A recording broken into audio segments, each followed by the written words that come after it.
Namaskar and a very good morning, esteemed guests, distinguished speakers, faculty members, research scholars, and dear participants.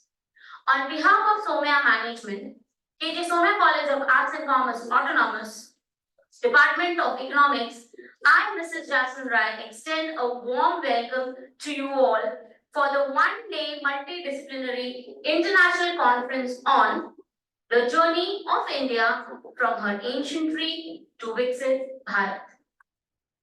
We are extremely delighted and humbled to be hosting this international conference. We come together to examine and honor India's rich past, varied culture, and the incredible journey from ancient times to its goal of being developed country Viksit Bharat.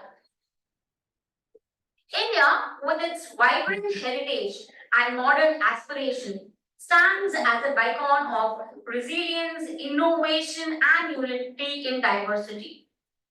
Today, we will dwell into its incredible journey through various perspectives, encompassing history, culture, economics, science, and technology.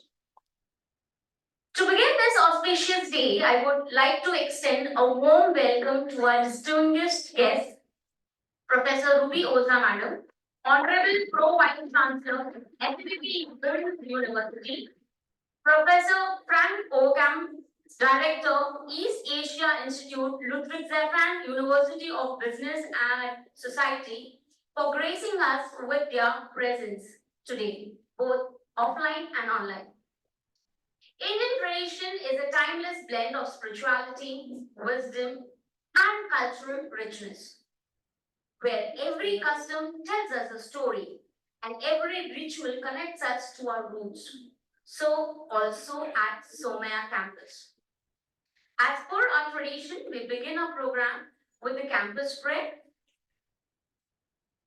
Let's begin the event by invoking the Almighty's blessings. I call upon our student, Sister Lakshmi, to recite the campus prayer, followed by the Sanskrit invocation by her, and I request you all to rise for the same.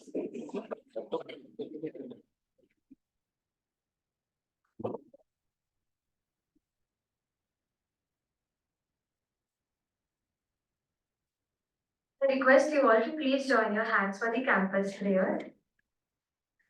Om Purnamada Purnamidam Purnat Purnamudachyate Purnasya Purnamadaya Purnameva Vashishyate Om ईशावास्यमिदं सर्वं यत्किञ्च जगत्यां जगत् तेन त्यक्तेन भुञ्जीता मा कृतकस्य स्विद्दनं मूकं करोति वाचालं पङ्गुं लङ्घयते गिरिं यत्कृपातमहं वन्दे परमानन्दमाधवम् ॐ प्रणो देवी सरस्वती बाजे बिल्वाजिनीवती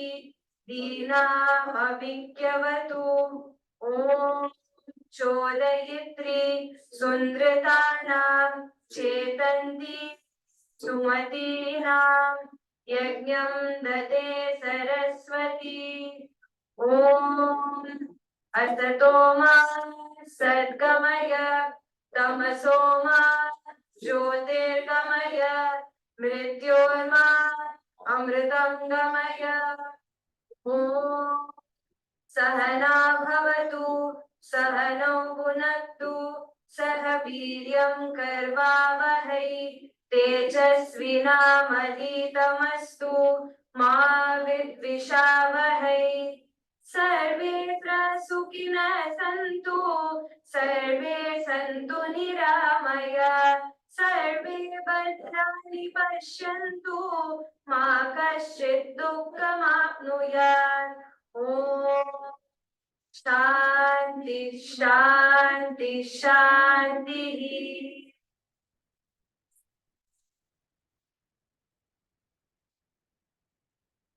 सुप्रभातम। समृद्ध सांस्कृतिक विरासताम् आध्यात्मिक महत्त्वयुक्तं च भारतं विश्वस्य द्रुततरं वर्धमानानाम् अर्थव्यवस्थासु अन्यतमं भवितुं यात्रायां विलक्षणपरिवर्तनं कृतमस्ति।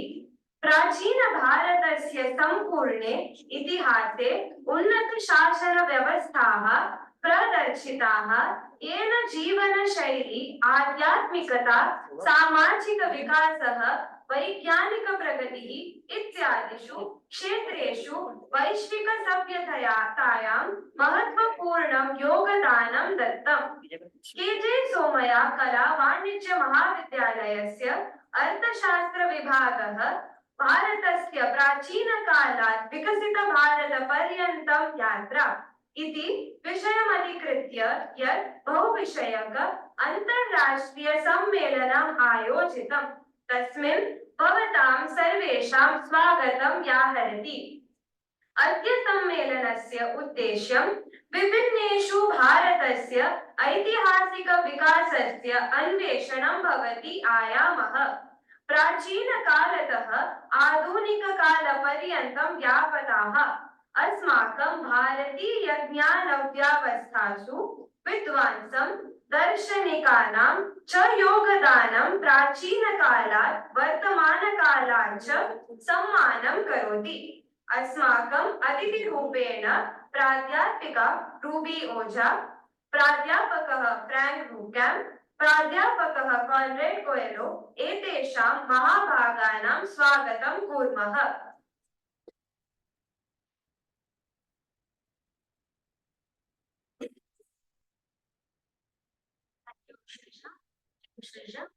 Now, to formally inaugurate our conference, I would invite our esteemed dignitaries to light the ceremonial lamp.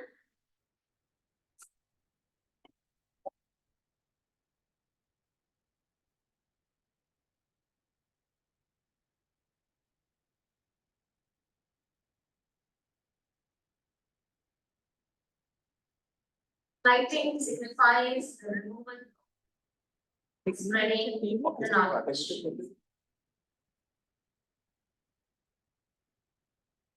Sir?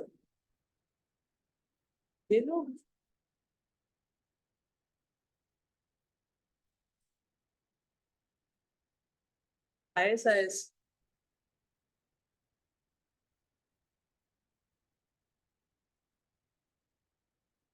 Can we have a round of applause? Marking the beginning of today's auspicious occasion. So, Madam, we have our principal, sir, being unwell. He has joined us through the online platform. Now, I would request our principal, Professor Kishan Pawar, sir, to deliver the welcome address.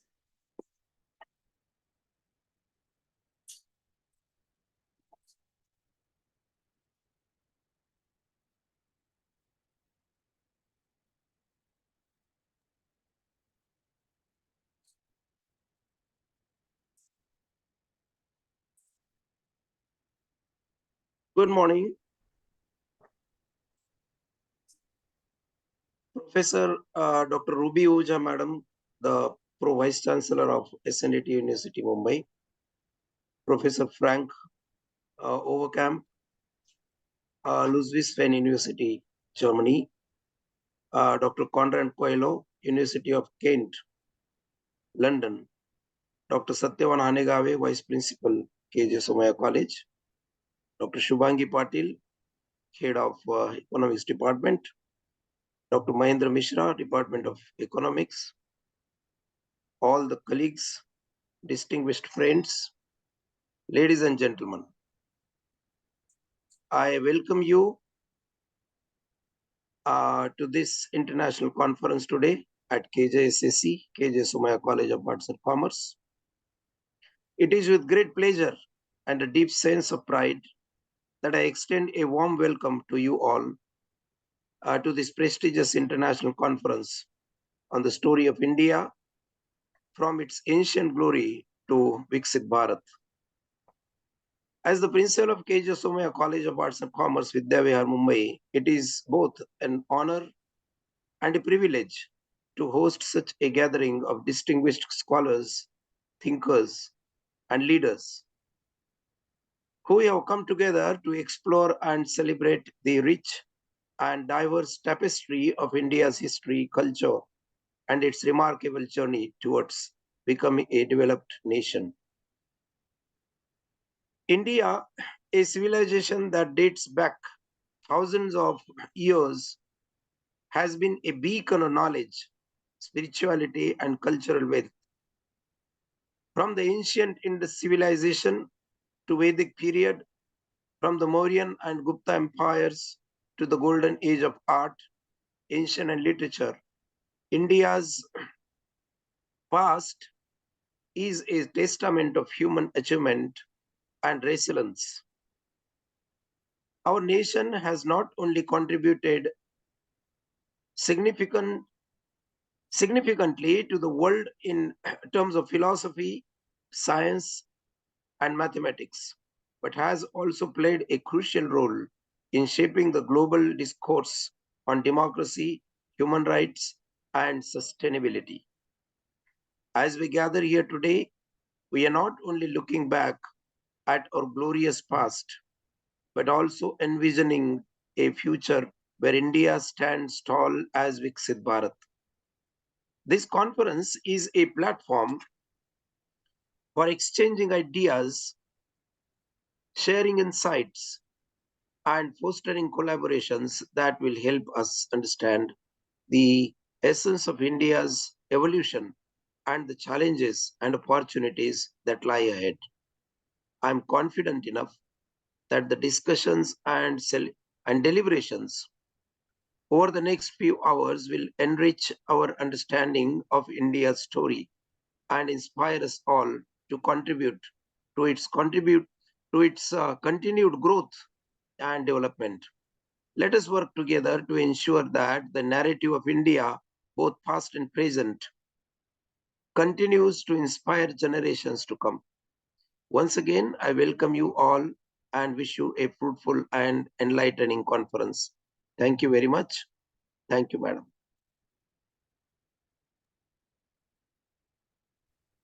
Bharat sir, for your inspiring words and setting the tone for the day. Thank you so much, sir. I now invite Dr. Shubhangi Patil, Head of the Department of Economics and the convener of the conference, to introduce the theme of the conference.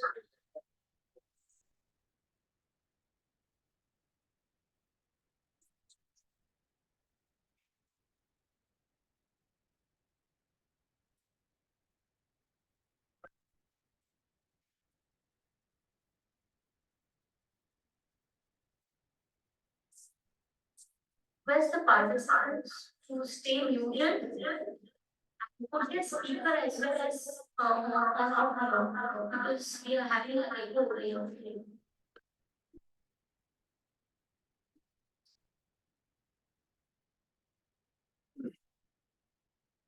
A very good morning.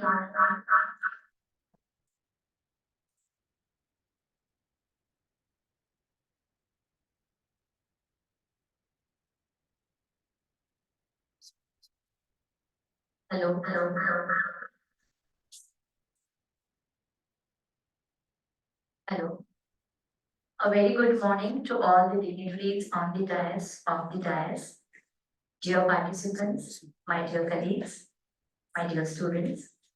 Welcome you all on this one-day multidisciplinary international conference. Before I start with the introduction of the theme of the conference, I would like to acknowledge the contribution done by our President of Somaya Vidya Vihar, Mr. Samu Somaya, and our Honorable Principal, Pawar sir, because they were the one who redesigned, reshaped, reframed the entire theme of the conference. Actually, I had idea that I wanted something like looking at the India from ancient India to then British India, modern India, and now our move towards Viksit Bharat 2047. But we were in a raw format. We had the idea in the raw format. So it was Samir sir, we gave some topics to him. It was he when he was on a foreign tour. From there, he made a call to sir and told that we should have this kind of thing. So this is what I can say. The conference is a brainchild of the Department of Economics, my team. But the naming ceremony of the conference was done by our president, Samir Soya sir, and principal Kishan Pawar sir. Thank you, sir. It gives me immense pleasure and pride to introduce a theme of the multidisciplinary international conference on the journey of India from her Ancientry to Viksit Bharat 2047. As we all know that in ancient times, India was known as a Sone ki Chidiya, a golden bird, as it was reflecting its immense wealth and prosperity. This was a period when Indian economy was one of the largest economy in the world, driven by agriculture, trade, artistic works, spices, textiles, precious stones, etc. Beyond this material wealth, India's true treasure lay in its knowledge system.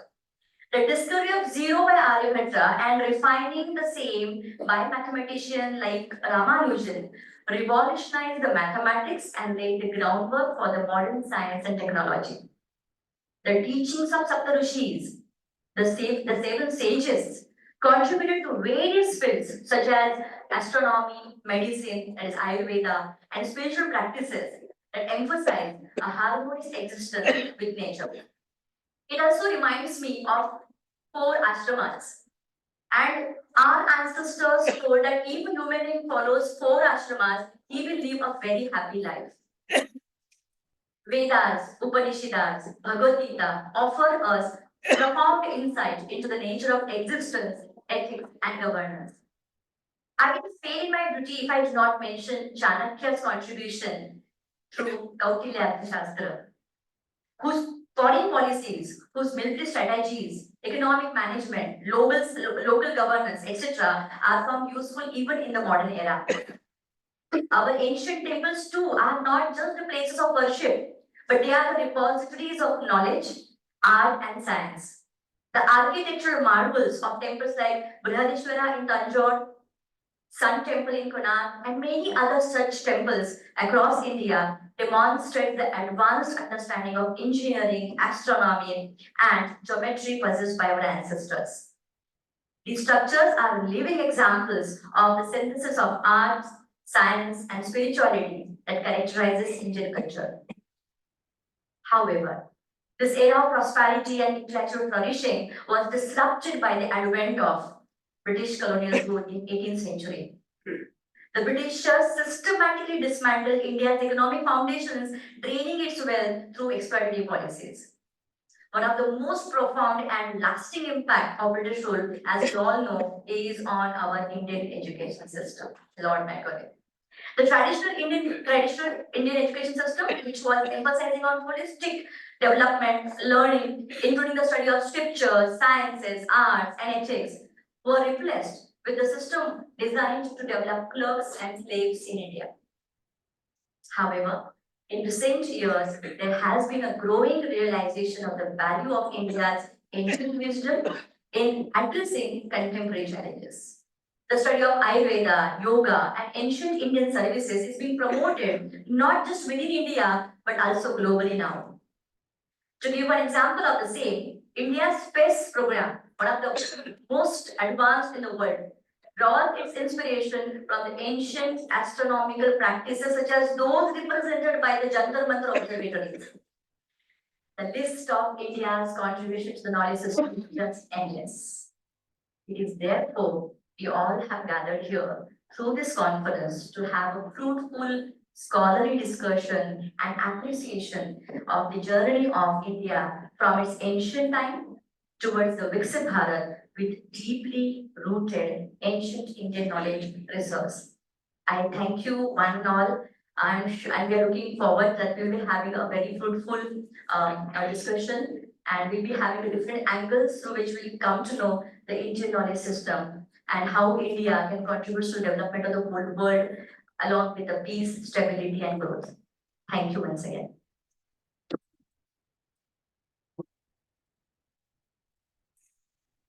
Madam, for giving such a comprehensive, elaborative key on the theme as well as the topics related with today's international conference. So next is our honor to welcome our keynote speakers, Professor Ruby Oja Madam and Professor Frank Sir. I would request our Vice Principal Dr. Satyavan Hanagave to introduce our keynote speaker, Professor Ruby Madam.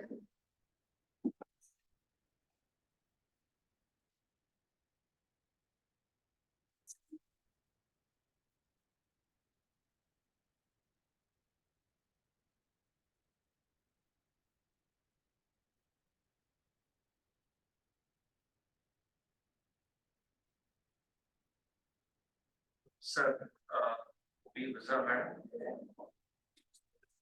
Professor Kishan Pawar, sir, our principal, the other two dignitaries who are joined online, my teacher colleagues, my dear students, the participants, a very good morning to all of you.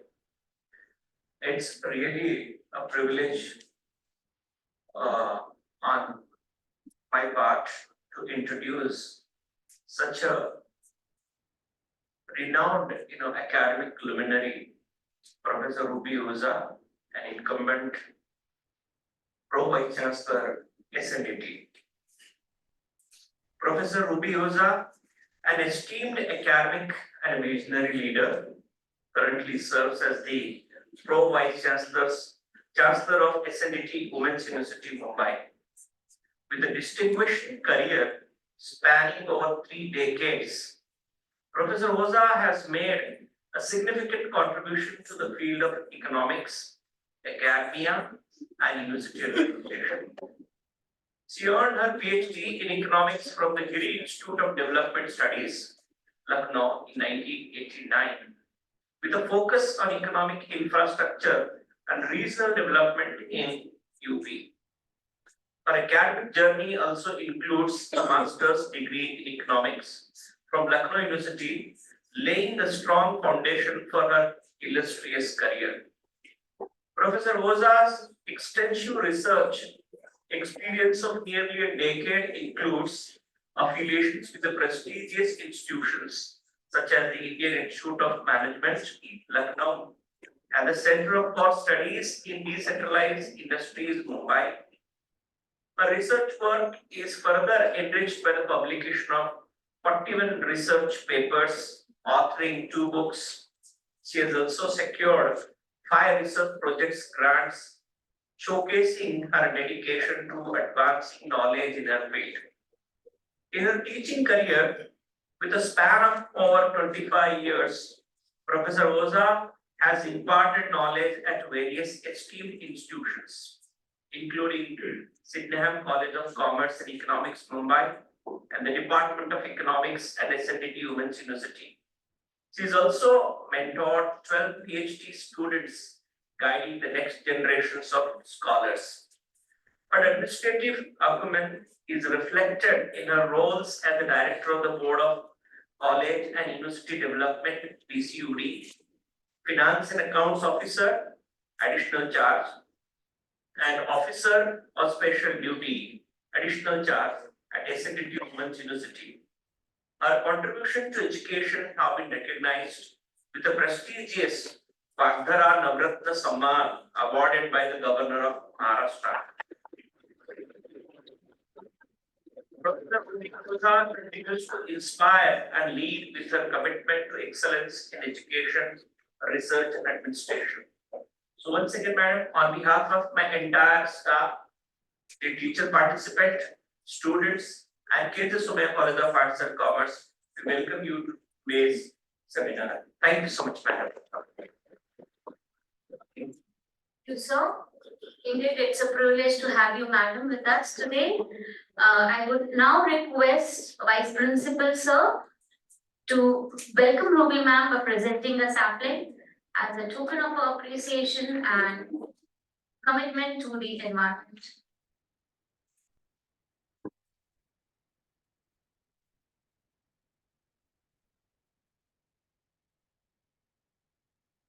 Also request Dr. Shubhangi Patil Madam to welcome our Vice Principal.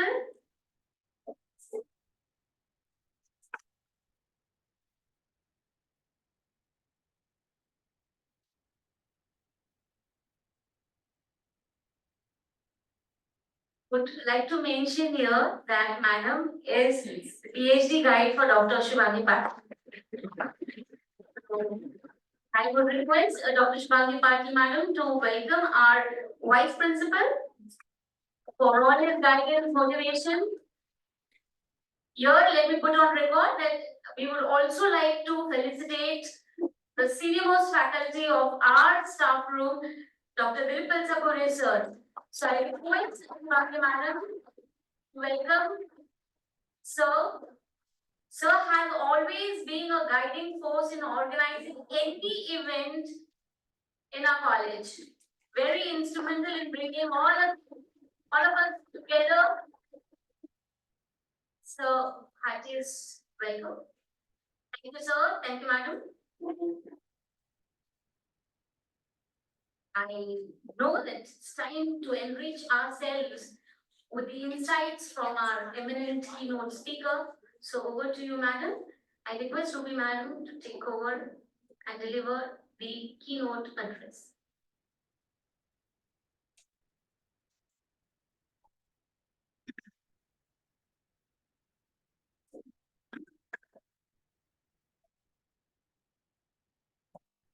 Morning, everybody.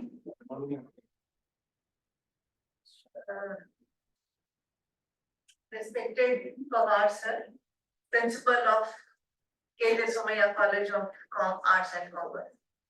Vice Principal Satyavan sir, Convener of the conference Shubhangi Patil, Dr. Shubhangi Patil, and all senior faculty members of this college. Professor Frank, who has joined online, and all the participants who have joined online and offline. A very good morning, and thank you, Satyavan sir, for this nice introduction. And this theme of this conference is really close to my heart. And I thank the organizers for giving me the opportunity to be here with you all on this special occasion, on this very important international conference on this very important theme. So I'm really honored to be here on this occasion. And I would like to start my presentation. Since my background is in economics, I have concentrated on economic background and present status and also the future of India from the point of view of economic development and whatever happened in between. The title of my presentation is Economic Trajectory of India from a Glorious Past to Viksit Bharat. In this presentation, these are the few things which I have included. But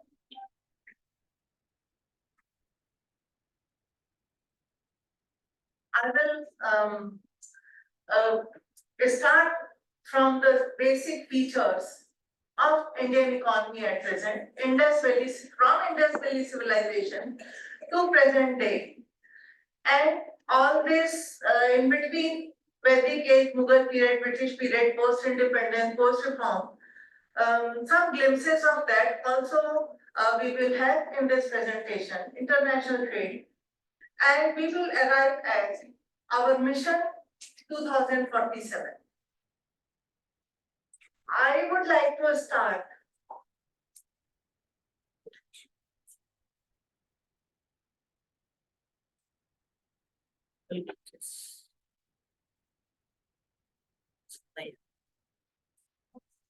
in this. There is a small video uh, where you just concentrate on the Indian flag. And this will show the changes which have taken place in Indian economy from the year 1000 to 2022. Please click on the this link. Folder is there. It is not. It is very interesting.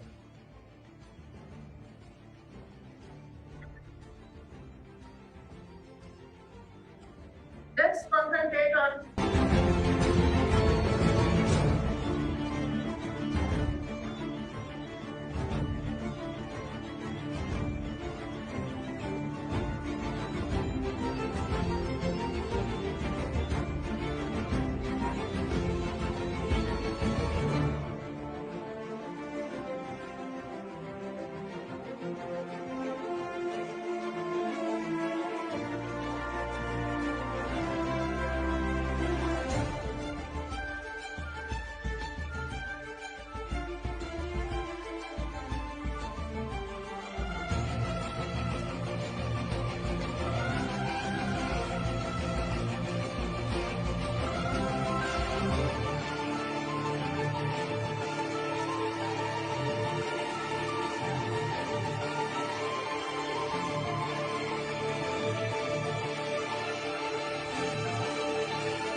Thank you for watching this.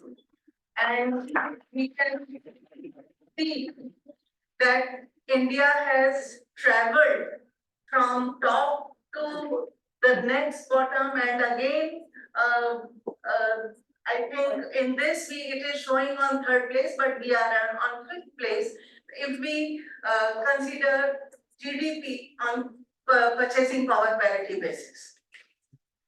So we are still trying to achieve third place by 2029. And we aim at achieving the status of Viksit Bharat by 2047. And the way we are going, I'm sure we will be able to achieve that even before that.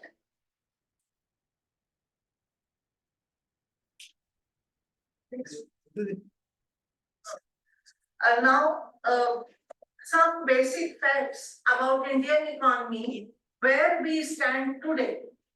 It is about that.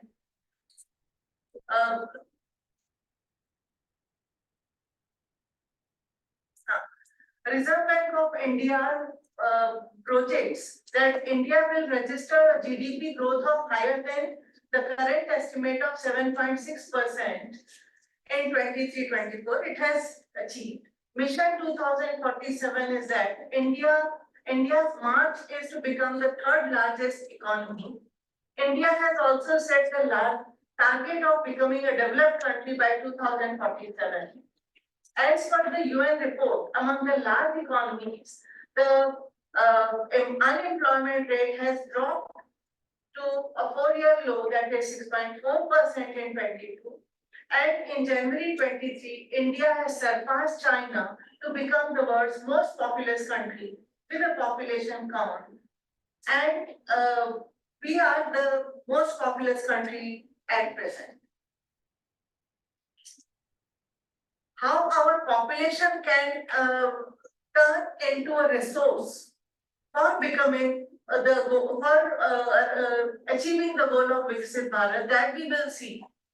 Despite the global chaos as a result of COVID and Ukraine-Russia war, the long-term growth of Indian economy remains the only bright spot. India's emergence as the world's fifth largest economy, overtaking the United Kingdom in 2022, makes the beginning of Indian era. So, the countries which have taken us behind, we have left that country behind. It is set to surpass Japan and Germany to become the world's third largest economy by 29. India could be the potential forerunner in C1 game. C1 is China plus 1. All of you must be knowing from the field of economics that for international trade, every country is having China as a partner, and India, they want to have along with China, because if there is some problem with China, then at least there is some other country on which they can rely upon. So this is C+1 game. So there are various reasons for India to surge ahead of others and lead the world economy. There are a few points here. Firstly, India enjoys a comparative demographic dividend over China. On demographic dividend, we have a little much in detail later. Next. Second is the low cost of labor and other forms of capital in India. That makes the product of India very comparative basis in global market. Third is the heavy investment in physical infrastructure in recent past.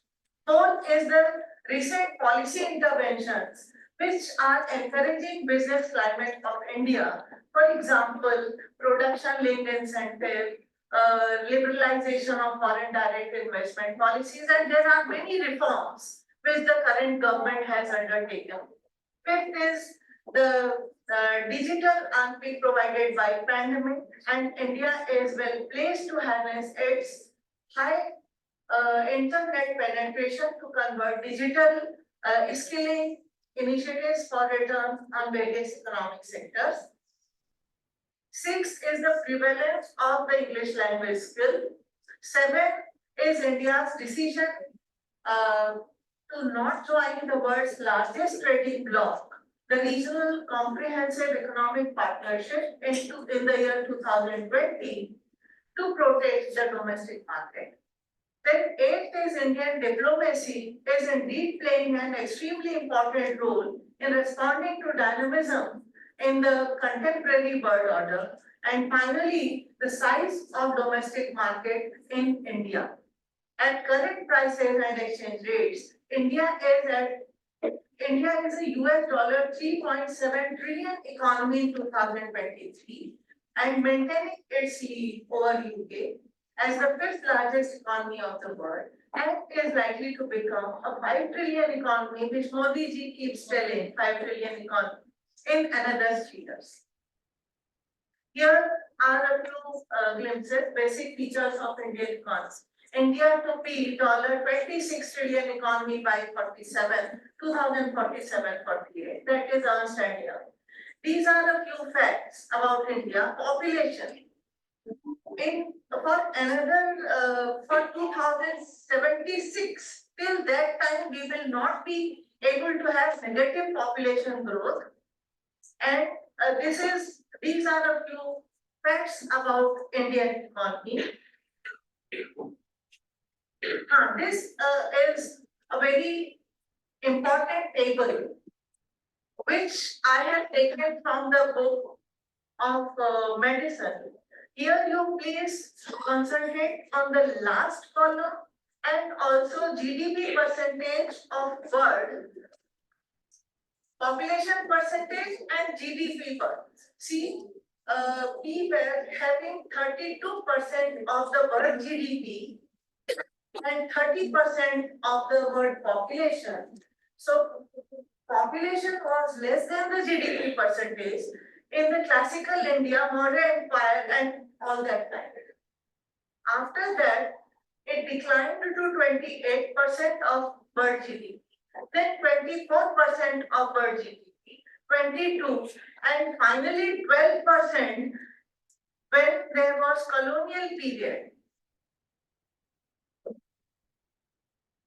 7%, 2%, you can say till 1947. What happened to the India's GDP as a percentage of world GDP? On purchasing power parity basis, 1990, G7 countries had 50% of world income and emerging markets had remaining 50%. In 2020, G7 countries had 30% of world income, and in 2030, it is estimated that G7 countries will have only 20% of world income. So at the world level, the scenario is changing. Globally, 3 countries, China, USA, and India are of material importance. Japan also is one of the countries.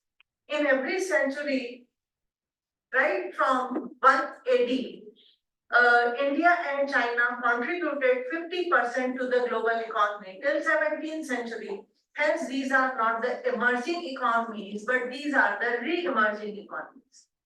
These countries went down due to colonialism, industrial revolution in England, and use of gunpowder in Europe. Indus Valley civilization, now we go back to that. The history of India begins from Indus Valley civilization, 3500 BC to 1800 BC. The Indus civilization economy appears to have depended significantly on trade. This is also one of the important points.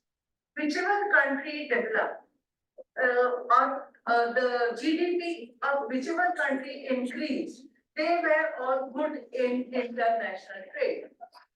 This is the focus of this presentation, and throughout the presentation we will see at the time of Indus Valley civilization, India was having very good trade relations with other countries. And they used ships to reach Mesopotamia, where they sold gold, copper, jewelry. Around 600 BC, the Mahajanpadas minted punch-marked silver coins. The period was marked by intensive trade activity and urban development. 300 BC, Maurya Empire united most of the Indian subcontinent. The political unity and military security allowed for a common economic system and enhanced trade and commerce with increased agricultural productivity. So along with trade, we also had agricultural prosperity throughout. The improved infrastructure combined with increased security, greater uniformity is in measurements and increasing usage of coins as currency enhanced trade. Vedic period, agriculture, animal husbandry, and trade are the 3 fundamental vocations which supported most ancient and medieval pre-industrial economies. Philosophers and intellectuals of ancient India rightly accorded a lot of significance to these 3, and they are known as Varta in Vedic literature. And Varta has been derived from the term vritti, which implies earning one's own living. In 4th century BC, Vranta was recognized as the branch of knowledge, and most Indic texts consider Varta to be one of the foremost responsibilities of a king, to make it obligatory for him to provide his subjects with the same employment generation, सारे लोगों को employment opportunities मिले. That was the main aim. That should have been the main aim of any ruler. Varta came to be associated with the Purusharth of Artha. Then Varta refers to livelihood and the science of Vidya to procure livelihood. The concept of Varta occupies a prominent place in ancient India and economic thought.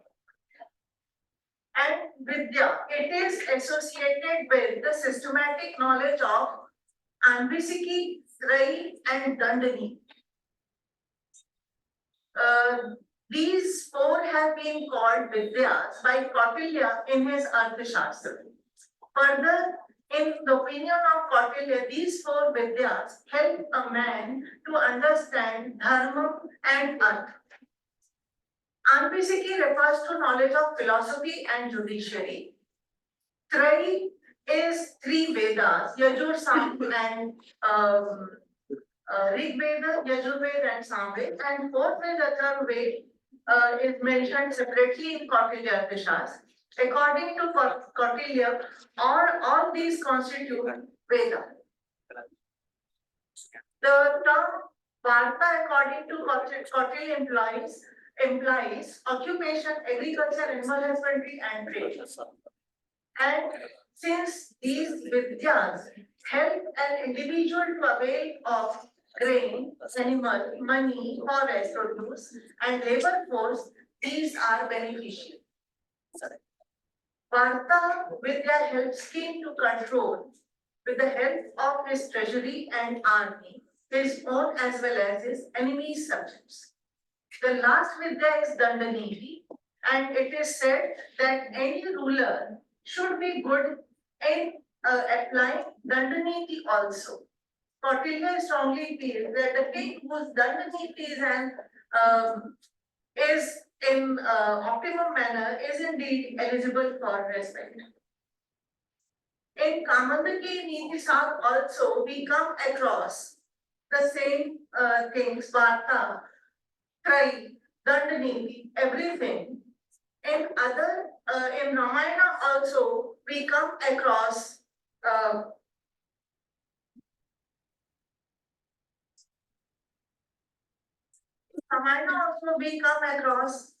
these mention of these things.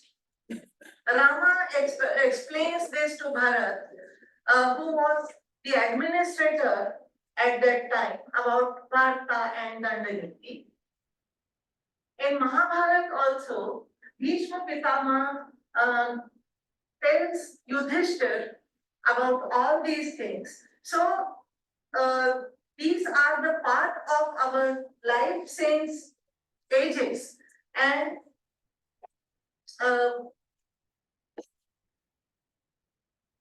from this overview, we can understand that most major Indian texts have, in same way or another, incorporated the concept of Varta.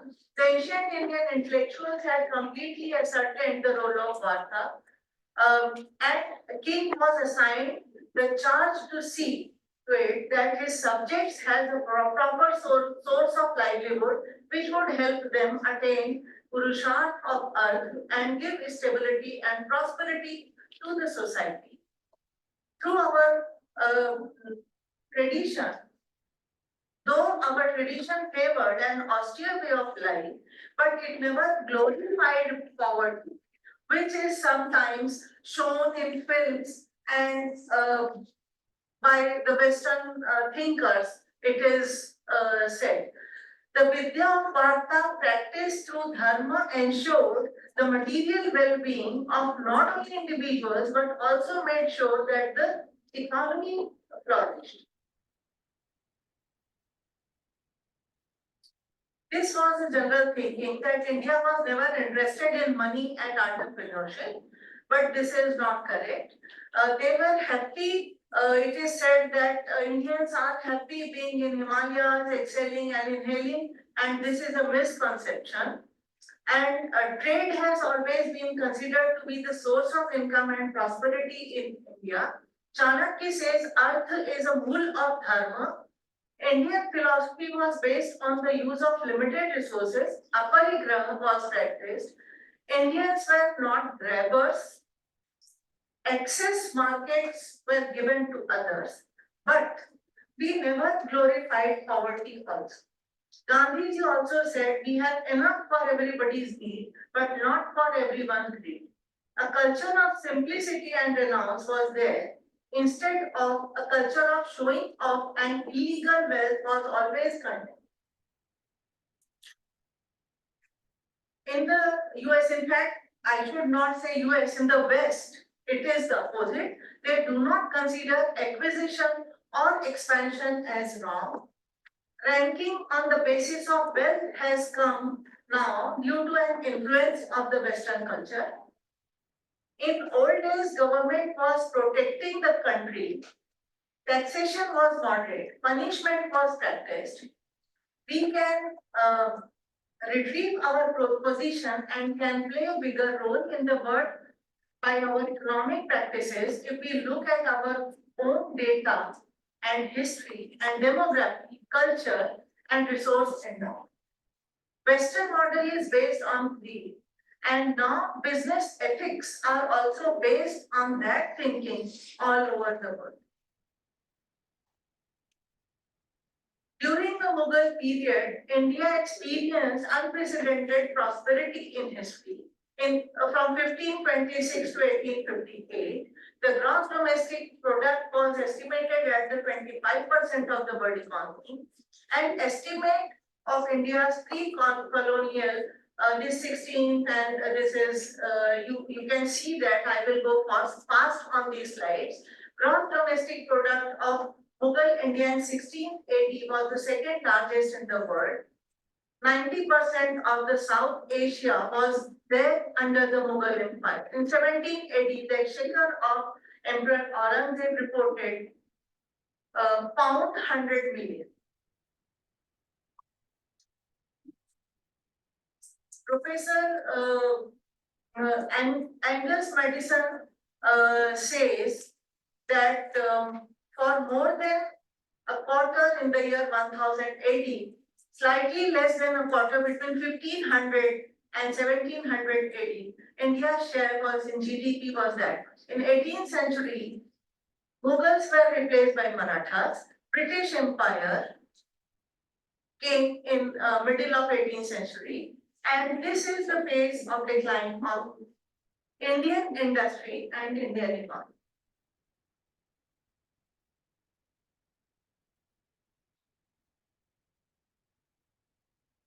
All we know what happened during that period of such long history of prosperity, and 80 years we lost all that. During 1780 to 1860, the colonial rule, we started exporting our raw material and started importing finished products, which was the other way around earlier. Post-independence,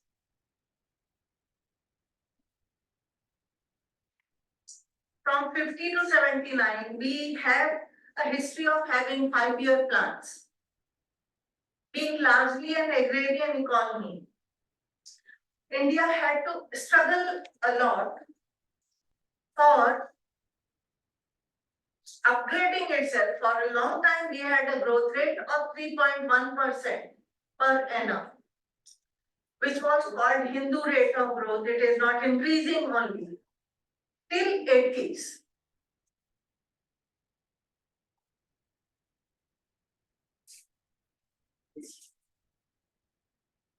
The rate of growth improved in 80s from 3.5 to 5.5, and industry grew industrial production increased and services sector started increasing. And Indian economic policies changed during that period. We started having little liberal policies right from 80s, but actually liberalization started taking place. LPG, we say liberalization, privatization and globalization from 1991, which is the period post-reform. During this period, our foreign direct investment increased. Our growth rate increased and foreign trade also increased. Major industries which contributed were information technology, telecommunication, textile, chemicals and all these. Major agricultural products included this. And India started growing, again we can say. The high contribution of services was very significant. Primary sector, contribution of primary sector in 50-51 was 59%, 16% secondary sector, 13% tertiary sector, which changed in 11-12, and primary sector was 24%, 28% secondary and 59% tertiary sector. So India started growing, especially in service sector through information technology. India is one of the largest and fastest growing market for food and agriculture. We have a large market, that is also one of the advantages. These are also few facts. Retail market, fresh vegetable. This is about the market. One of the fastest growing economies in the world today, rising income and saving levels, investment opportunities. And the scene is changing, as all of us can feel. India's share in bird output is projected to jump to 20.8% by 2040, as per the estimates of ICRIER. If we look at the investable resources, these are also a few facts. India, China, Japan, UK are bank-oriented economies. Only USA is the share market-oriented economy. There is a difference in the nature, the way India saves and the way West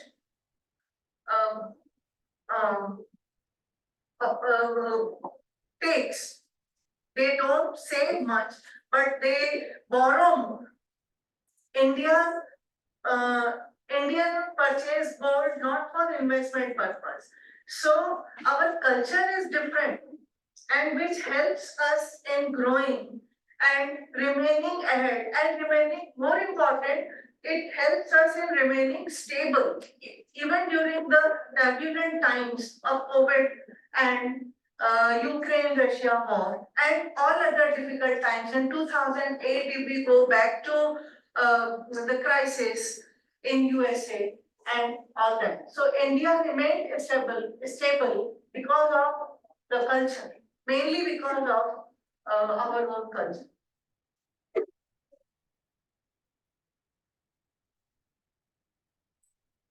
The best children are doing some technical training and getting jobs. They are not going to the universities.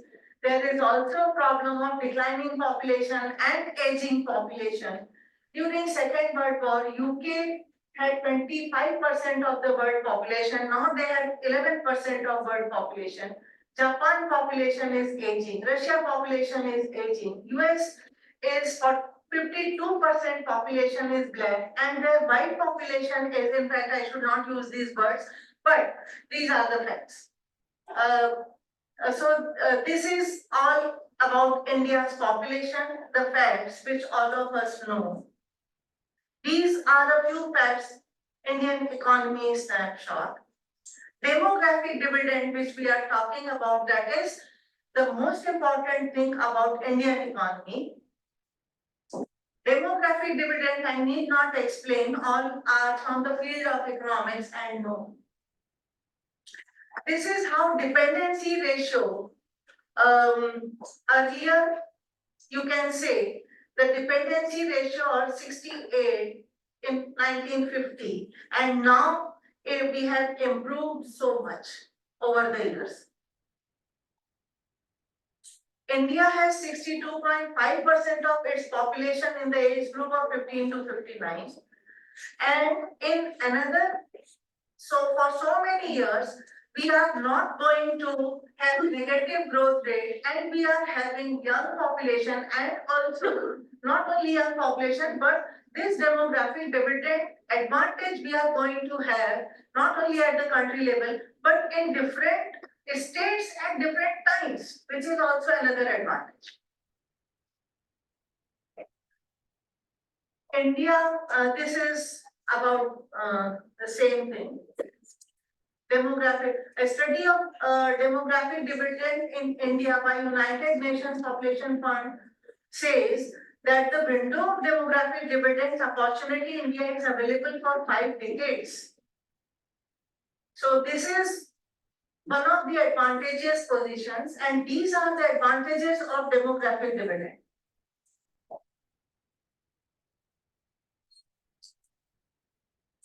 International trade, if we see, which has always been the source of prosperity for any country, we can say that India, the growth of export was a major part in overall growth process of, we can say, South Korea, Japan, China, and all that. They were the exporting countries, Hong Kong, Singapore. These were the Asian tigers during 80s. And they were depending on export-led growth.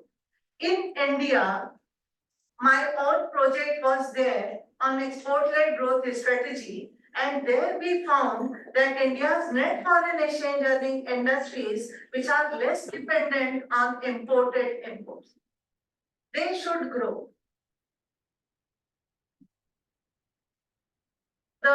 Those industries, in this, I had identified the industries which should go. The industries which are called the export-oriented industries, they were also importing a lot of imports, and their import intensity was very high. So they were not the net foreign exchange earners. The net foreign exchange earners are the industries like garment, fishing, cotton textile, iron. This is all based on research, which are labor intensive, and also indigenous resource users. So we should concentrate more on exploring the expansion of such industries where the indigenous resources are used more. To conclude, I can say that these are the challenges associated with demographic dividend. If we don't train our population, young population, if we don't educate them properly, then that can turn into a disaster instead of dividend. So it is our duty as an Indians at the moment to see to it that all the young people who are there around, they are given skill, they are given training, they become employable, they become educated, and they become a good resource for development of the economy. And what is needed to be done is building human capital, skill development, education, and all this. Government efforts are needed to create jobs, like a Startup India, Make in India. All this is already doing what is needed. India improved ranking in world ranks in ease of doing business. That is a good sign. Success of schemes like Ayushman Bharat, health protection, and all that. Urbanization is also providing basic amenities to the population. Schemes like smart city and all that, this is being done by the government. What is the way forward? India is on the right side of demographic transition, and that provides golden opportunity for its rapid socio-economic development if policymakers align the developmental policies with the demographic shift. To reap this advantage, proper investment in human resource development is needed. Increased workforce is not sufficiently skilled at the moment. By learning from the global approaches from countries such as Japan and Korea, we can design our policies to suit our needs. And Mission 47, India is marching ahead to become a developed country by 2047. This presentation argues that India's historical and contemporary economic strengths position it as a re-emerging market of material importance. In the present day, India is a re-emerging economic powerhouse poised to reclaim its historical significance in the global economy. And this is the path of prosperity: empower, employ, and educate youth to realize the demographic dividend and take lessons from our own past. Don't have to look at any other country. And thank you so much.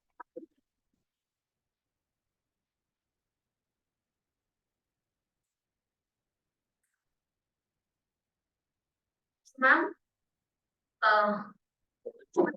deliberation, we can definitely say you are an eminent scholar with remarkable knowledge and expertise. Your words have not only enlightened us, but we are now thinking, deeply कि हमारा क्या contribution हो सकता है towards Viksit Bharat. Indeed, we are privileged to have you, madam, with us today. Thank you for sharing your valuable wisdom. I now request Dr. Mahendra Mishra, sir, Associate Professor, Department of Economics, to introduce our keynote speaker, Professor Frank, sir.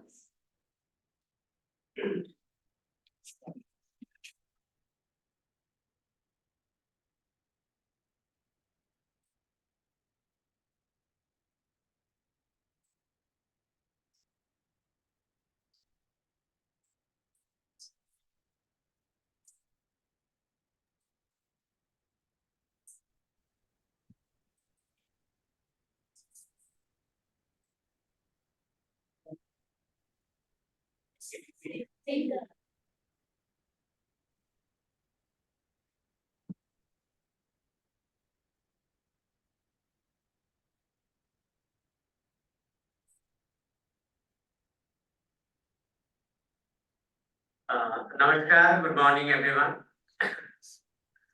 So it is my privilege and honor to introduce our international guest, a keynote speaker, Professor Dr. Frank Rovankamp.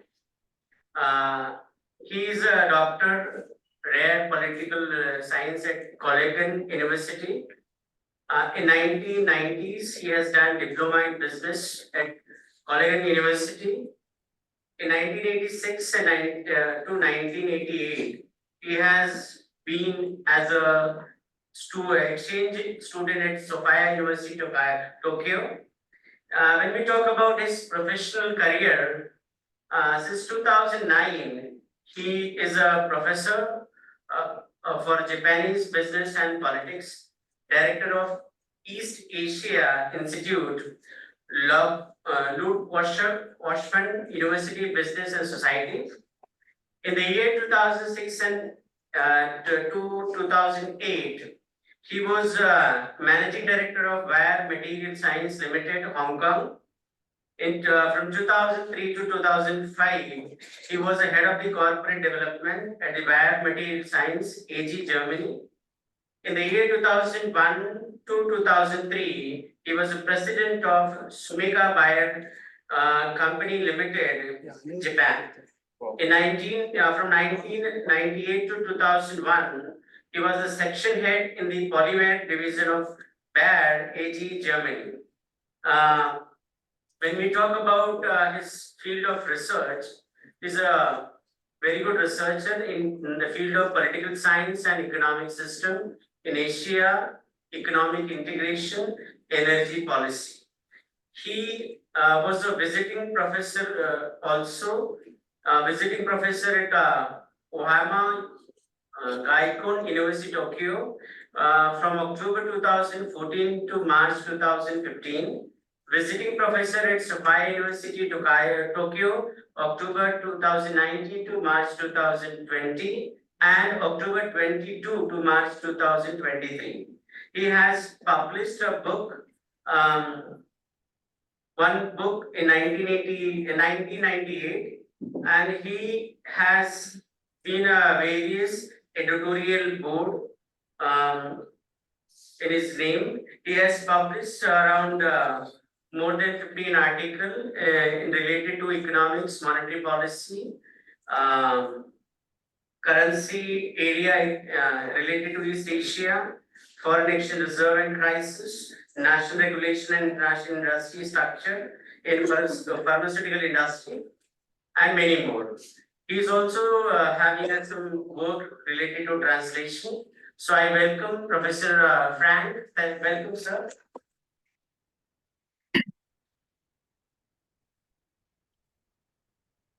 Let me brief the audience that Sir has joined us through the virtual mode from Germany, and it's early morning. So a very early good morning, Sir. And Good morning. Good morning to you. Good morning, Indian everybody. I hope you can hear me. attire, you're looking actually an Indian. So namaste, sir. आपका हार्दिक स्वागत है. Now we are excited to hear from our international keynote speaker. So over to you, sir. Okay. Good morning, everybody. I hope you can understand me well. Okay. Okay. Thank you very much. Well, it is my great honor to speak to your fine conference. So I thank very much Professor Pawar, and I was listening very carefully and with great interest to the keynote page of Professor Ruby Ocha. And my special thanks go to Dr. Patil for organizing this really fine conference. I'm very honored. I greet everybody here from Germany. Well, when I was visiting your university as a guest in February already, we had some, I think, preliminary talk about this. And although I'm an occasional guest within India and recently follow with great interest the history and development of India, I have to say I'm not an expert on India. So I was actually wondering what I could do at this conference. Well, and then I thought I will share my screen now.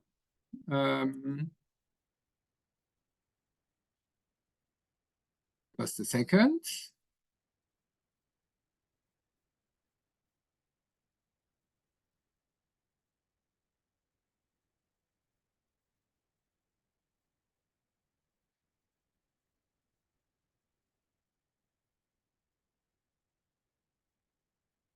So I was wondering what I could do, and I thought, well, maybe I could contribute and talk a little bit about Japan and see if the story of Japan can offer maybe some lessons for India. This is a question. I cannot finally answer that, but this is a question to you and the conference. So actually, let me talk about Japan today. Let me talk about Japan's journey from isolation to the land of the gods to number one, and ask the question, does this provide potentially some lessons for India? So here is the agenda of my talk. I will first talk about what I mean by Japan's isolation, so-called sakoku in Japanese, and its background. Then we look into the opening of Japan in the 19th century and its way to what they themselves called land of the gods. We then look at the defeat of Japan in the Second World War and its new formation. Then we talk about the taking off again of Japan after World War II and reaching what I call here number one, and I will later explain to you why I derive at this word number one. And last but not least, I want to pose some questions here. I would like to summarize Japan's successes and failures and ask to this conference, are there lessons for India? So let us start with Japan's isolation and its background. And we have to go back to the 16th century. Japan was in a state of civil war, actually, and they had very strong foreign interference, mostly by the Spaniards, by the Portuguese, and there was a very strong fear of colonization at that time. Because Christian, even priests and missionaries and traders, they interfered into politics, they brought the gunpowder and things like that. In the year 1600, however, it was a very famous historical personality of Tokugawa Ieyasu, who united Japan and became the top military leader, the so-called shogun. And then after he unified Japan and very soon gave the rule of the country to his sons in the early 17th century, Japan decided to completely avoid foreign interference and colonization. And in fact, they closed the country with very limited contacts to the outside world. Of course, geography helped them to do so. It was comparatively easy. But in fact, they virtually completely closed down the country. There was only very, very limited contact to the outside world, with the Dutch, for example, a little bit with China. But more or less, the country was completely closed. And how long did this take? Well, the Tokugawa clan actually ruled for about 250 years. And within these 250 years, peace was preserved. There was, on an average, very good economic and cultural development. And we had military rule, but except for outlawed Christianity, because Christianity was forbidden at that time. Christianity was strongly related to colonial rule and foreign influence, so Christianity was forbidden. But except for Christianity, there was relative tolerance towards personal beliefs and religious matters in Japan. However, there was also a price of isolation, and that was growing technological backwardness. And now we take a jump 250 years later. 250 years later, the country was opened forcefully by the so-called American black ships under Commodore Perry in 1853. Forcefully, because the Americans showed to the Japanese, look, we are advanced so much, especially in military matters, and you cannot stop us. And again, there was a strong fear of colonization at that time. So what did Japan this time? 250 years ago, the solution was close the country. Now, that was not an option anymore. And they decided we do the opposite. We embark on a very radical modernization, and this with very active foreign assistance. And it covers all parts of society, the political structure, economic policy, and of course, very much important also technology. Catch up what the others have. And of course, they had to find the means to keep the country, well, unified and preserve their identity, right? Because that wasn't a question before, because the country was isolated and not much contact to the rest of the world. But now, with so much interaction, with so much trade and exchanges and so on, you had to find a way to keep the country's identity. And the leaders of that time did it by placing the emperor, the Meiji emperor, as the source of political legitimacy. And they introduced the old religion of Shinto, they elevated it to so-called state Shinto, and they promoted the founding moves and the traditional virtues of Japan. Let me brief you. Let me show you, what how that looked like. Look here on the left, we have the last shogun Yoshinobu, the last Tokugawa shogun, and the Tokugawas lost out at the end. And on the right side, you have Emperor Meiji. And look at Emperor Meiji. He doesn't look exactly Japanese, does he? Ne? He looks more like a Prussian prince in this picture. And so much was really Japan's exchange with the European powers, learning and taking up and trying to modernize the country. And we have to say, this development went very successful. Yeah, there was a very successful economic and technological development, and it was based on openness and learning, and I have to stress strong organizational skills of society and parts of society.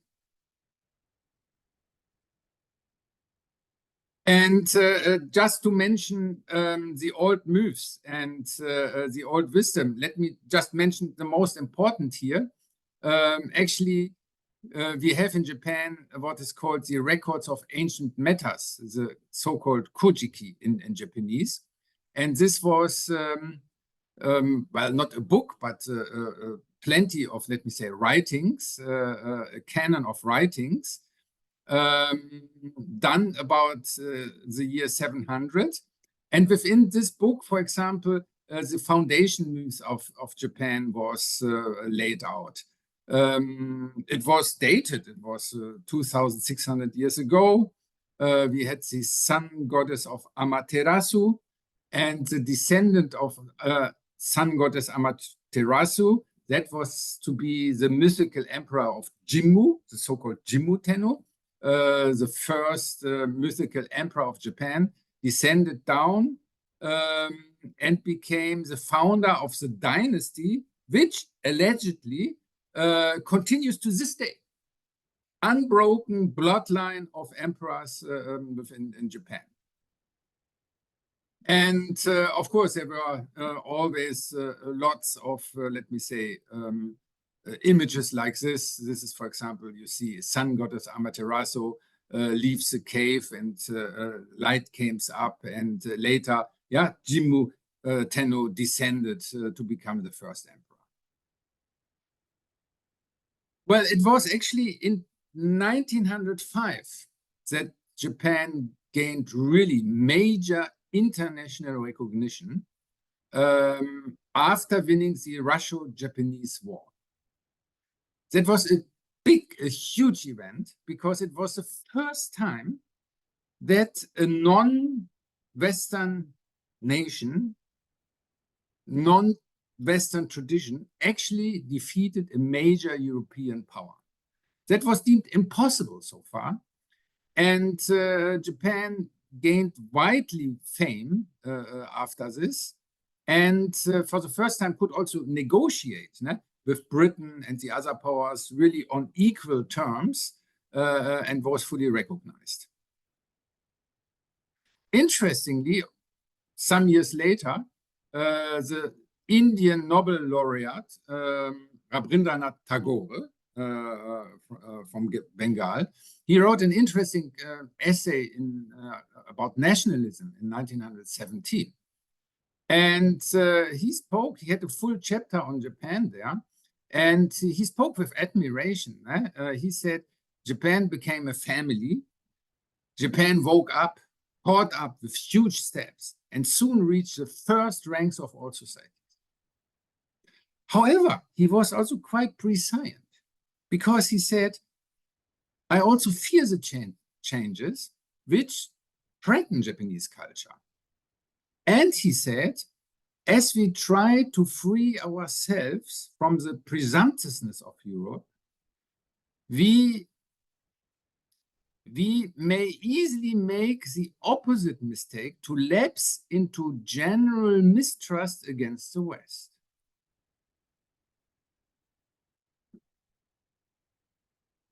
Well, and how did it go on? In fact, we had comparatively liberal developments in the 1920s.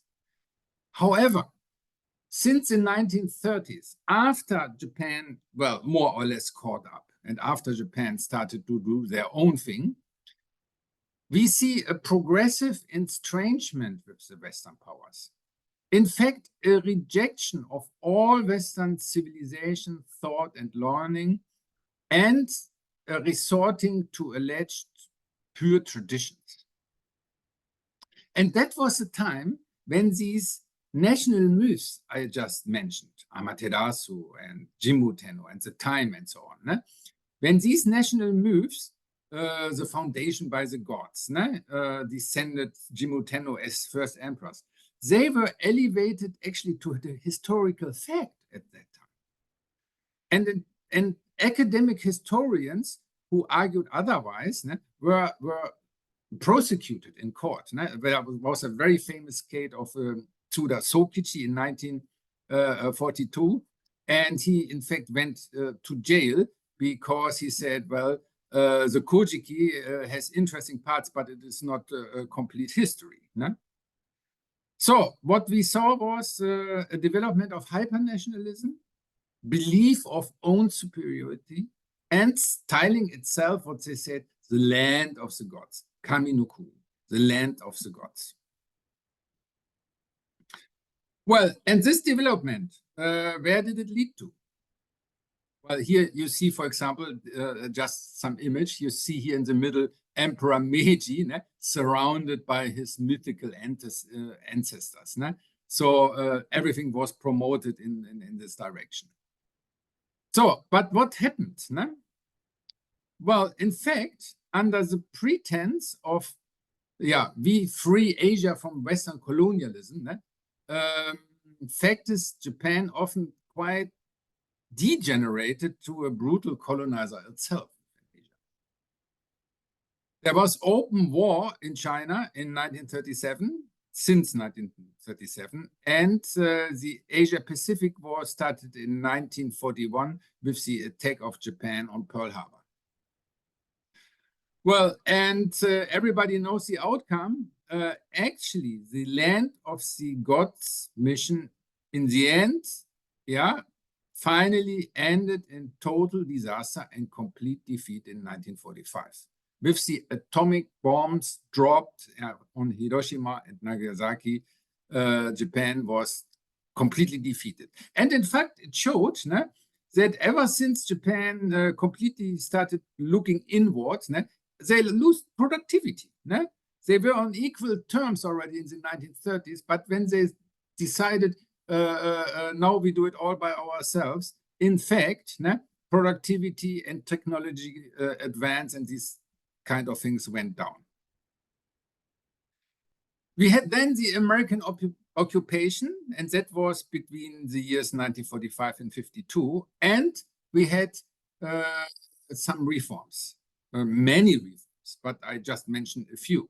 We introduced parliamentary democracy. We had the separation of state and religion. Freedom of opinion and expression was introduced, and we had less state interference or no state interference anymore in education curricula.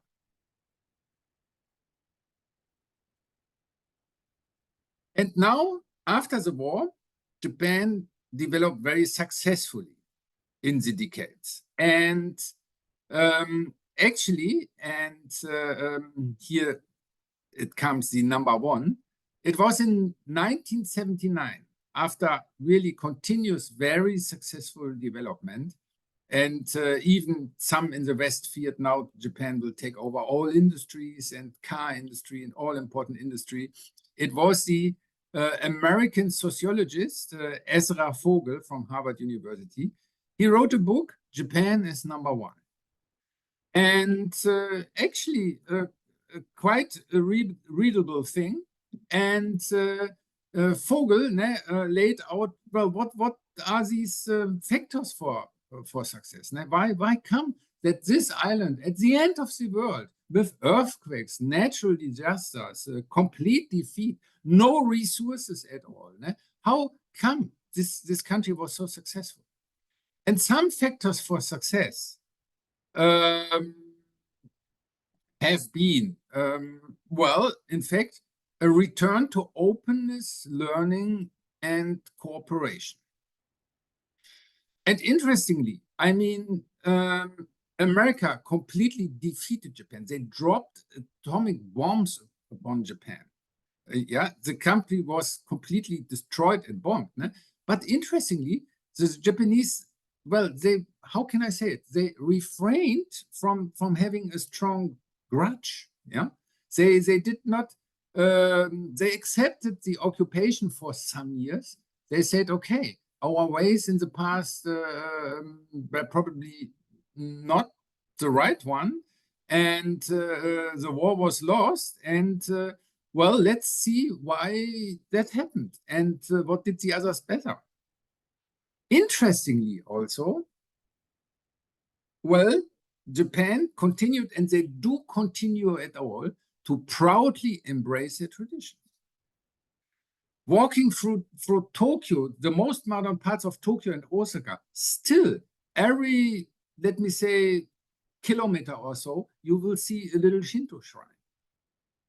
Between the skyscrapers, you will see Buddhist temples and things, and they're proud of their traditions. But other faiths and systems are respected.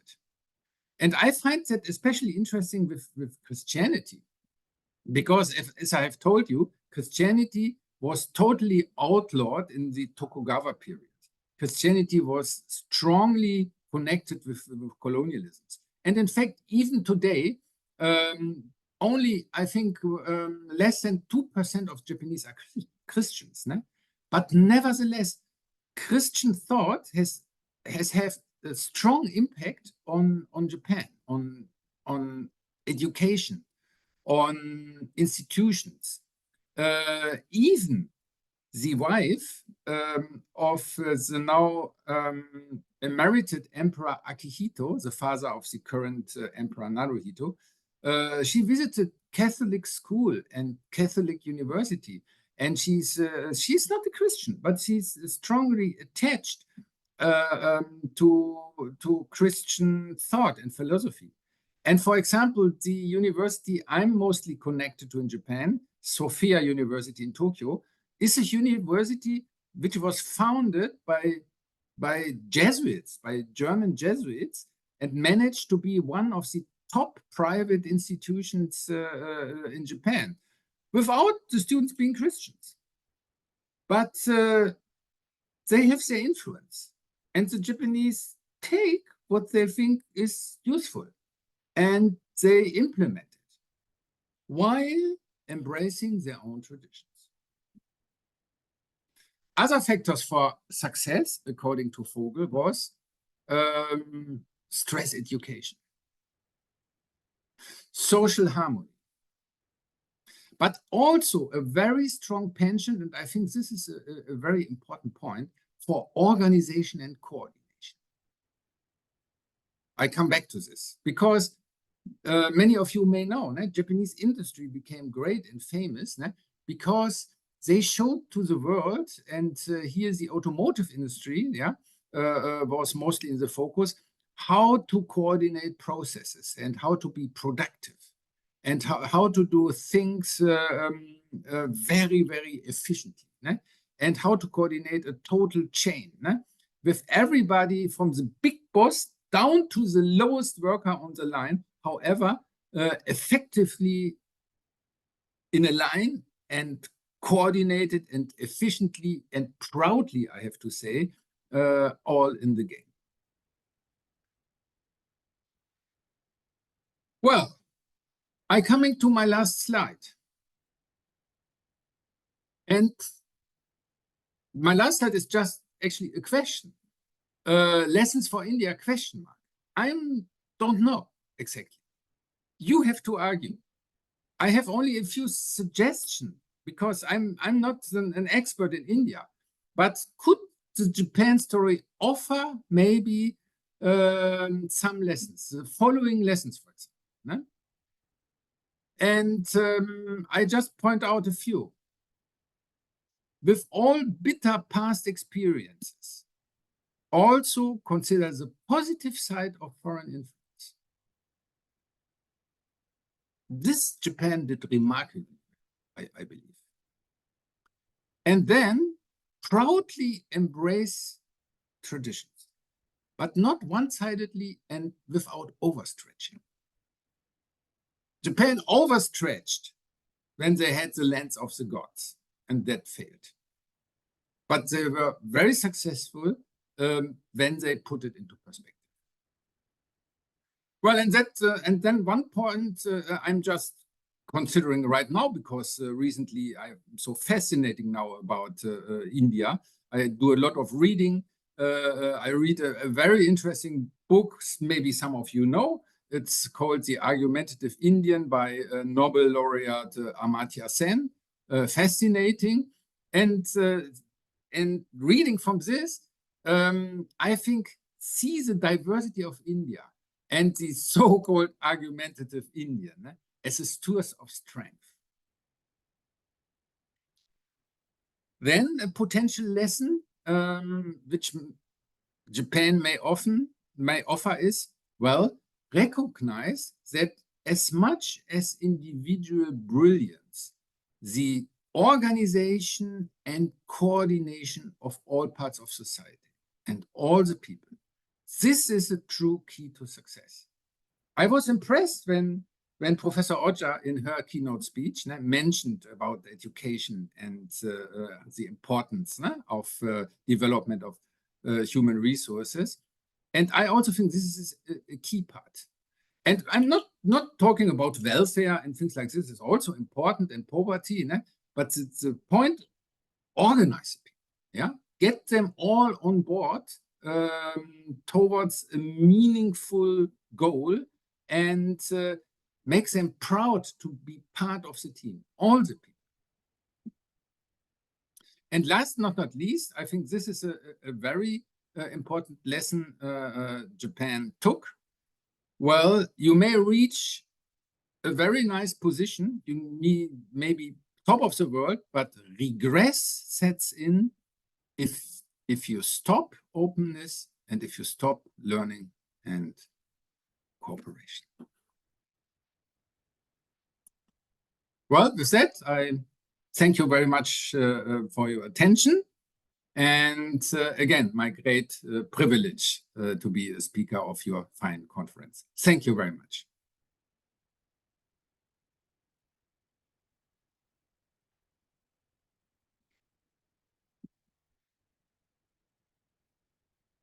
Sorry, I cannot hear you right now. I don't know what is wrong.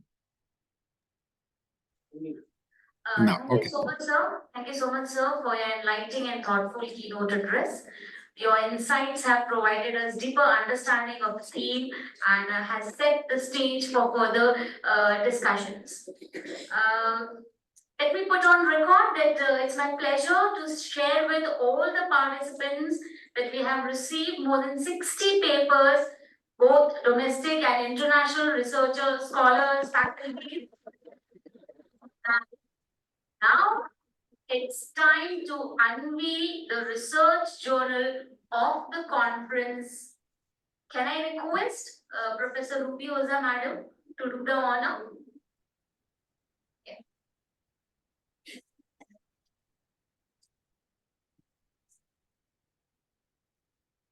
So here we are into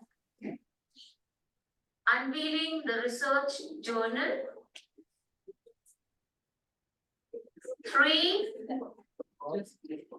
2, and 1. Let's go.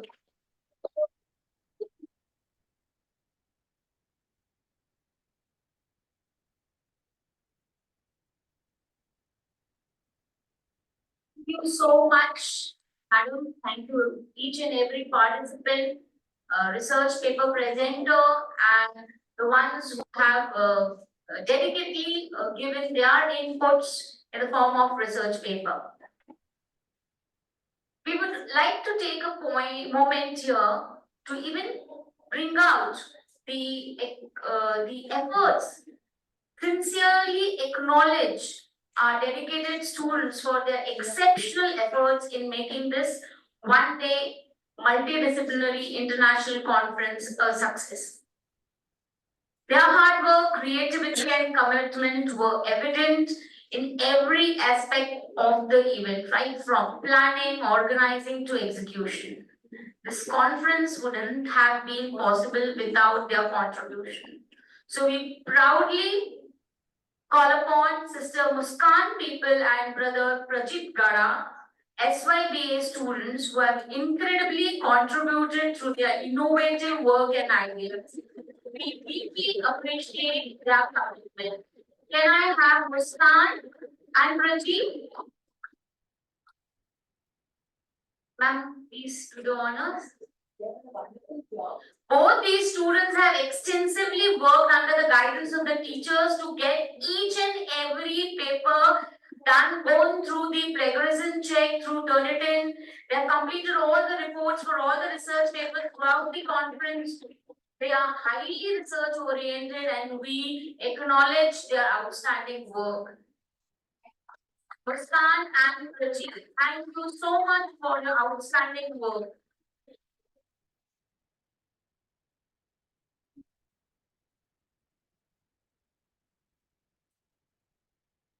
With this, we end the inaugural session of the one-day multidisciplinary international conference on the journey of India from her ancientry to Viksit Bharat, organized by Department of Economics, KJ Somaya College of Arts and Commerce, Autonomous. I call upon Dr. Mahendra Mishra to propose the vote of thanks.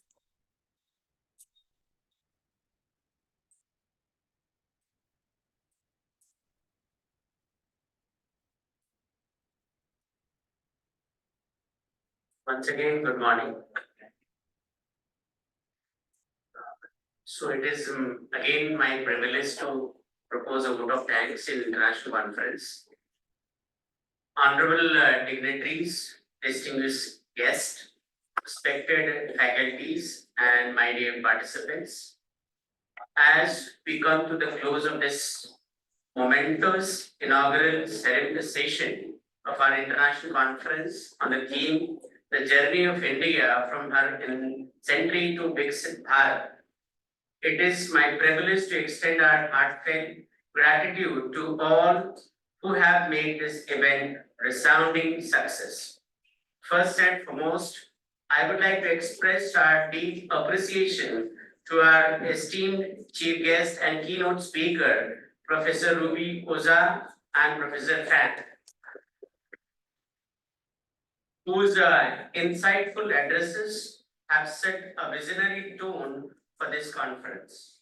Your words have inspired us and provided a roadmap for the transformation of Bharat into a Viksit Bharat by 2047.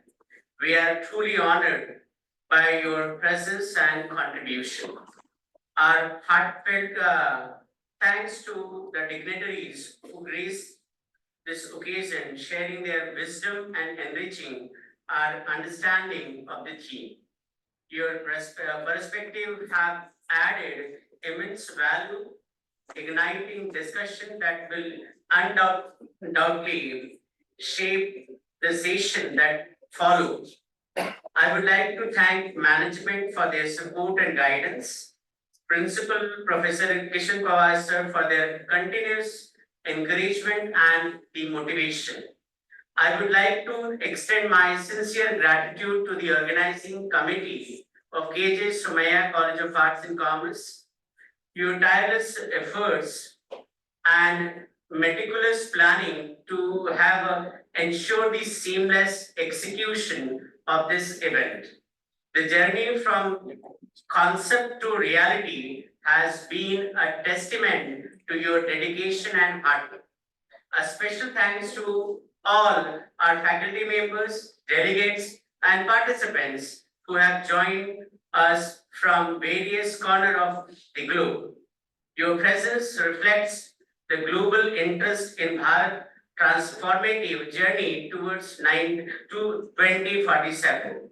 We eagerly anticipate your contribution throughout this conference. Let us not forget the support staff, technical teams, hospitality team, and volunteers who have worked behind the scene. Your efforts have been invaluable in making this session a grand success. In conclusion, as we embark on this intellectual journey over the next few hours, let us remember the vision of Viksit Bharat that we aspire to achieve by 2047. Let us contribute our ideas, knowledge, and passion to realize this dream together.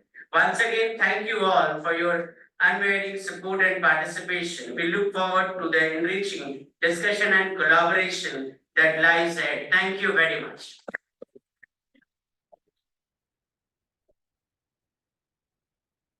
A special mention and deep gratitude towards our management for having such an expensive software installed to motivate faculties to carry on their research work. I extend my sincere gratitude to all the speakers, participants, and organizers for joining us for the inaugural session and giving their valuable inputs. Let us take forward this knowledge and insights gained today as we continue to contribute significantly to the vision of Viksit Bharat. Thank you and have a great afternoon. We now move on to our first technical session titled Integrated Perspective on Growth, Ethics and Societal Transformation in India. This session explores how India, with its rich cultural heritage and diverse society, navigates the complex interplay between economic growth, ethical values, and the broader transformation of the society. So this session will be chaired by Dr. Rohini Farte Madam and moderated by Dr. Meera Venkatesh Madam. So we look forward for an enriching and wonderful day ahead. Congratulations and good luck to all the paper presenters. Thank you and all the best for your future endeavors. I, Jasmine Rai, sign off here for the inaugural function. Thank you so much.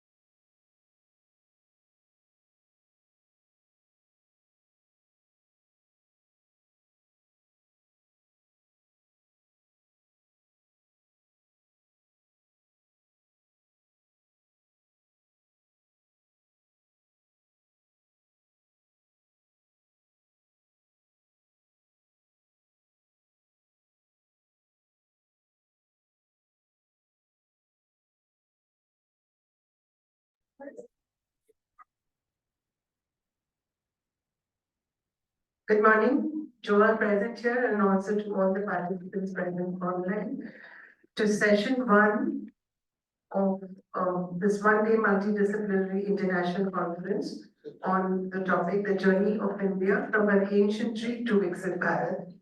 We are in a hybrid mode and I welcome all the participants and paper presenters and the audience of students and research scholars to the first session.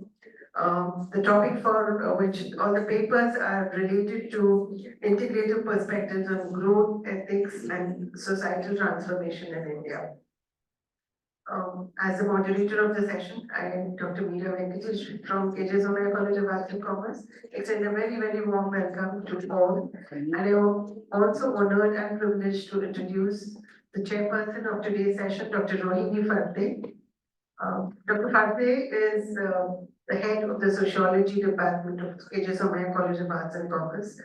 Her research interests are basically in the field of sociology and ecotourism, and her papers and her research interests and her teaching interests are on various topics related to sociology, and I'm sure the topics that you are also going to present today are a matter of extreme mastery and understanding for our chairperson as well. So on behalf of all the participants here, I extend a very warm welcome to Dr. Phadke. We start with the presentations. A few suggestions for our participants.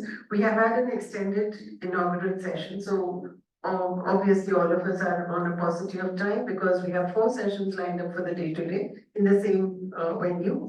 So I request from the participants to have a time limit of minimum 8 minutes and maximum 10 minutes. So I would be glad if you could stand by that time, and you would have one of our student volunteers pointing out the time factor to you. So good luck to all. And we start with the first presentation by Mr. Sandeep Shankarrao Kulkarni. His topic, the topic of his paper is Significance of Indian Mythology in Ancient Bharatvarsh and Viksit Bharat.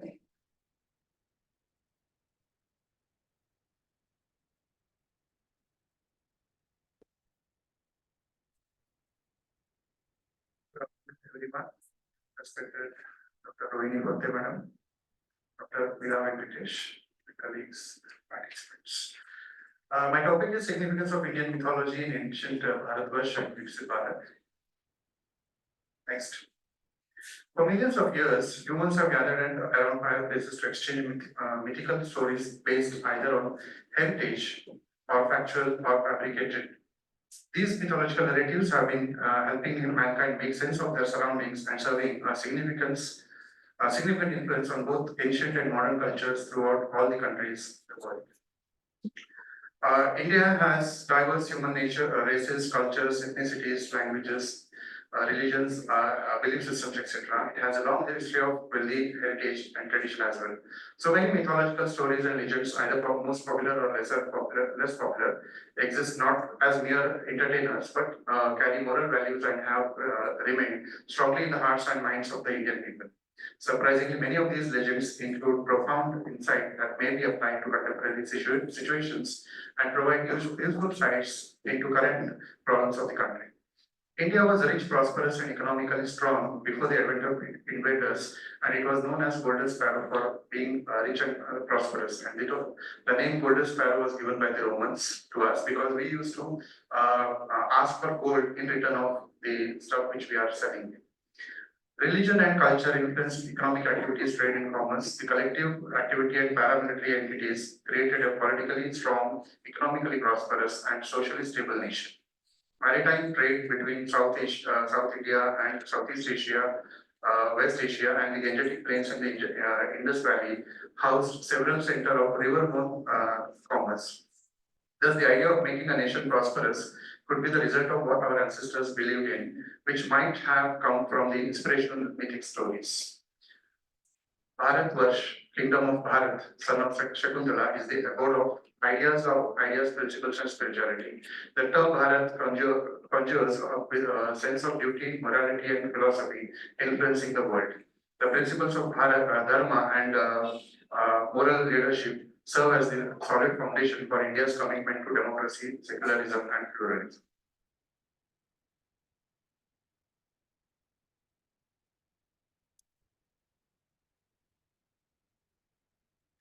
According to psychological research, Indian mythology discusses the enigmatic universe outside our own. The astonishment and entertainment of the Vedic people, whose primary means of sustenance was agriculture, appears to be the psychological importance of the Vedic gods. As a result, the sun, rain, earth, and other natural phenomena become essential to their existence. As such, they inspire reverence, fear, and amazement. For this reason, the components of nature are personified and worshipped to reassure, and partially allay man's fear regarding the unpredictable nature of their recurrence. That's why Yama has a code where Chitragupta, his minister, maintains a record of every man's deeds both good and bad, so that the deed doer might be assigned to heaven or hell based on his act after death. This myth appears to imply an ingrained internal locus of control for a person's actions throughout his life on a psychological level. The Rita, or law of laboring injustice, is the moral code upheld by Yama. As a result, the Hindu faith has roots in ethical consciousness through the ages. When men violate Rita, an evil spirit known as Niriti, the goddess of darkness, is said to seize them, making morality an internal consequence. The creator Brahma, guardian Vishnu, and destroyer Shiva are portrayed as being beyond all temptations, including jealousy, boastfulness, rage, and malice, but they are still mortals. India worships goddess Lakshmi, the goddess of wealth, on the significant occasion of the yearly festival. Indian mythology advises against pursuing wealth instead of becoming so appealing to it that wealth finds you. To ensure that there is never a shortage of wealth, one must become deserving of the goddess's benefit using ethical business practices to draw in revenue rather than generate it. The all-powerful god Indra is driven by hunger and experiences scarcity even amid abundance, so he is not worthy enough to be worshipped. That is why we don't have temples of Indra. Vishnu in 24 avatars, occasionally in the protector form and the performer form, represents the ideal lifestyle, philosophy, and culture of India, along with art, dance, sculpture, music, poetry, etc. He is troubled by the desires and demands of the people, but he understands that people need wealth, power, and knowledge, and he acts to meet everyone's need. As a result, he deserves greater reverence and devotion. Further, you will find the needs of others, and in turn, your own needs will be met naturally because we believe in cyclical process of life. So a corporation under CSR needs to give to society, and it will eventually come back to you in multiple forms. Everything in this universe has an infinite supply. Bharatvarsh. The perception of Vasudeva Kutumbakam principle found in the Maha Upanishad caused the transition in corporate behavior from being self-centric to society-centric. Example is G20. The concept of balancing or maintaining equilibrium between opposing forces, the Suras and the Asuras, demands inclusive policy. Example, Viksit Bharat is to enable every citizen to participate in the economy. Ethics offer invaluable lessons on virtues such as integrity, righteousness, and selflessness. These narratives provide a moral compass to guide individuals and society, addressing contemporary issues such as corruption, greed, and moral decay. Example is Viksit Bharat prioritizing inclusive development and social welfare to ensure everyone benefits from economic progress. Indian mythology emphasizes the strength derived from collective action and solidarity. The Samudra Manthan, for instance, showcases how gods and demons united to achieve a common goal. This message remains relevant today, urging us to set aside differences and work together to address social, political, and economic challenges. The call for unity and inclusivity finds resonance in modern issues such as communal harmony, diversity, and gender equality. Example, Viksit Bharat rests on harnessing technology to enhance efficiency and transparency in governance through platforms like Aadhaar and DBT, that is direct benefit transfer. The government has streamlined the distribution of subsidies and welfare benefits, reduced leakages, and ensured that assistance reaches the intended beneficiaries directly. DBT has saved nearly 3 lakh crore rupees from falling into the wrong hands into the country.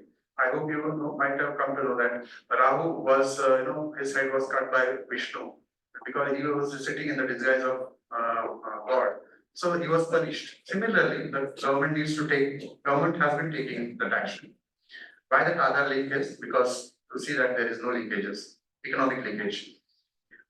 Lord Shiva, who embodies destruction and rebirth, exemplifies the notion that change is an inherent part of life. So he travels from Kailash to Kashi, that is changing the role from hermit to the householder. He teaches us to embrace transformation, adapt to new circumstances, and harness the power of innovation and creativity to overcome modern day problems. Example, Ayushman Bharat has utilized technology.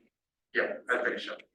Ayushman Bharat has utilized technology to create a digital health infrastructure, enabling citizens easy and hassle-free access to healthcare services to establish a more resilient and inclusive society where Jana Bhagidari is the basis of the nation's success story. Indian mythology carries a deep reverence for nature and emphasizes the importance of environmental stewardship. The relationship between humans and the natural world is beautifully depicted in stories of gods and goddesses associated with natural elements, forests and animals. These narratives offer insights into sustainable practices, conservation, and preservation of the biodiversity. Today, as we grapple with climate change, deforestation, and ecological degradation, these mythological teachings can inspire us to protect our planet for future generations.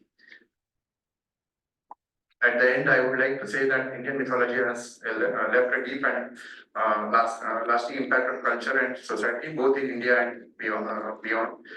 Its stories and characters continue to inspire, educate, and offer valuable lessons in morality, ethics, and spirituality. As the world becomes increasingly globalized, it is more important than ever to preserve and celebrate the rich cultural heritage of India, and the stories of the mythology are as important of the part that heritage for better governance. Thank you very much. These are the references.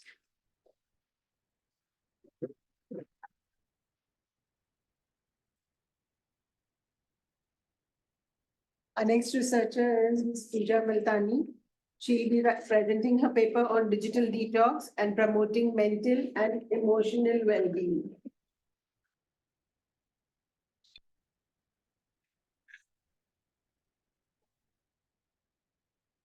Morning, all of you.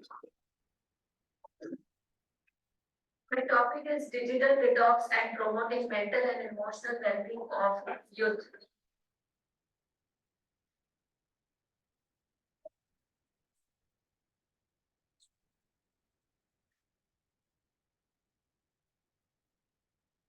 This research paper is about the mental and emotional health of youth. As a society, stress-related illness have been on the rise. Mental disorders like anger, anxiety, stress, depression are so on, and they are very largely seen among the population. The data collected for this paper was from primary data from the college students and secondary data from the online sources like articles, blogs, and various websites. The data was collected from the Google form through online survey, and I have asked few questions. It is a 5 minutes 5 minutes questions. Do you find yourself needing to check your phone all the time because you find it difficult to focus? So I have asked questions related to whether they are checking phone constantly and they are checking the notifications constantly, whether they feel sad, whether they feel angry after using social media for a longer period of time, and whether it is a source of worry or tension when they use their phone. And their sleep is also affected after using their mobile phone and screen time more. These are the findings.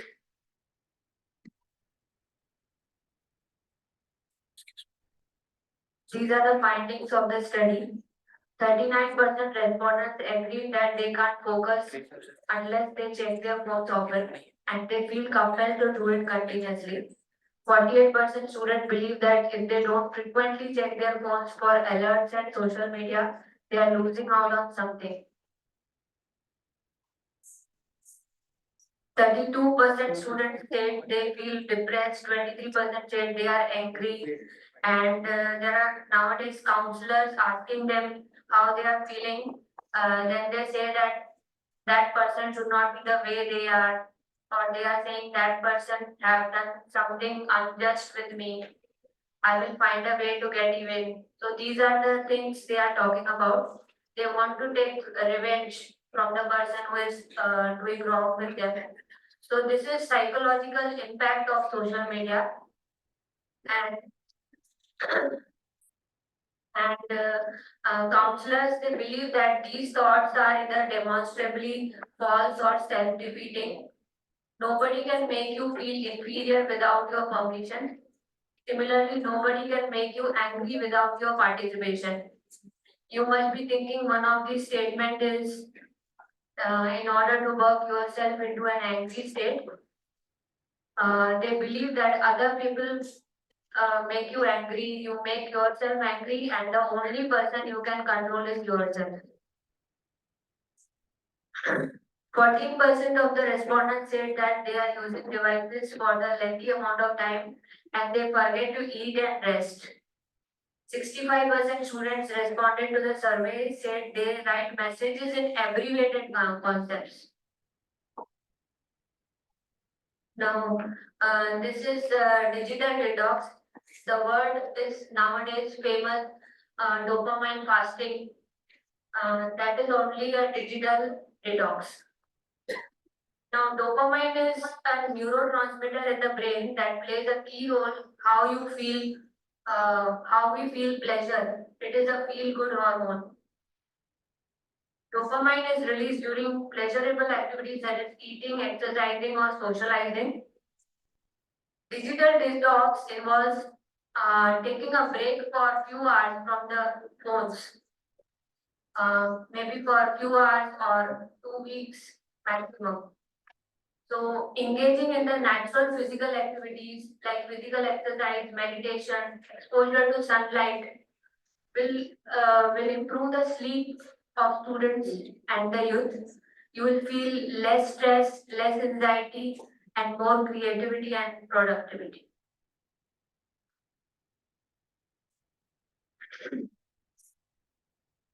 Before concluding, I will um, also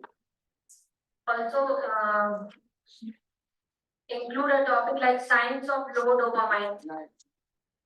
When you lack motivation, when you are tired, you can't focus, you can't concentrate, or you are feeling moody, or you are feeling depressed. That is the time when you need a digital detox. And dopamine detox, as the name implies, does not mean a person abstains from anything that he is doing for his fun or pleasure. There is actually no way to totally detox. We cannot totally detox, but for few hours we can close the notification, push off the notifications, or you can use the correct apps which will improve your eye, okay, preventing you from the headache and dry eyes and blurred vision. So physical and mental health will be improved after the digital detox. So this was my aim, that how students are nowadays using too much screen time on computers and mobile phones, and how you can for a few hours you can keep your phone away and you can engage into the activities which will be natural for you. And the conclusion is it is a cognitive behavior therapy which is super effective when you are treating the internet addiction. At least 3 months people go for this treatment, 90 to 100 days.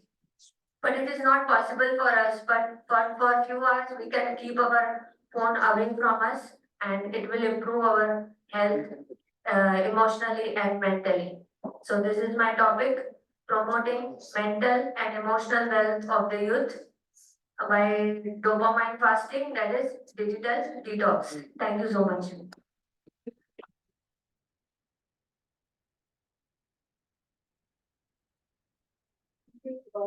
Madam, our next participant is next research scholar, sorry, is Dr. Shruti Pandey. The topic of a paper is environmental ethics and ancient Indian wisdom, the moral compass for SDGs.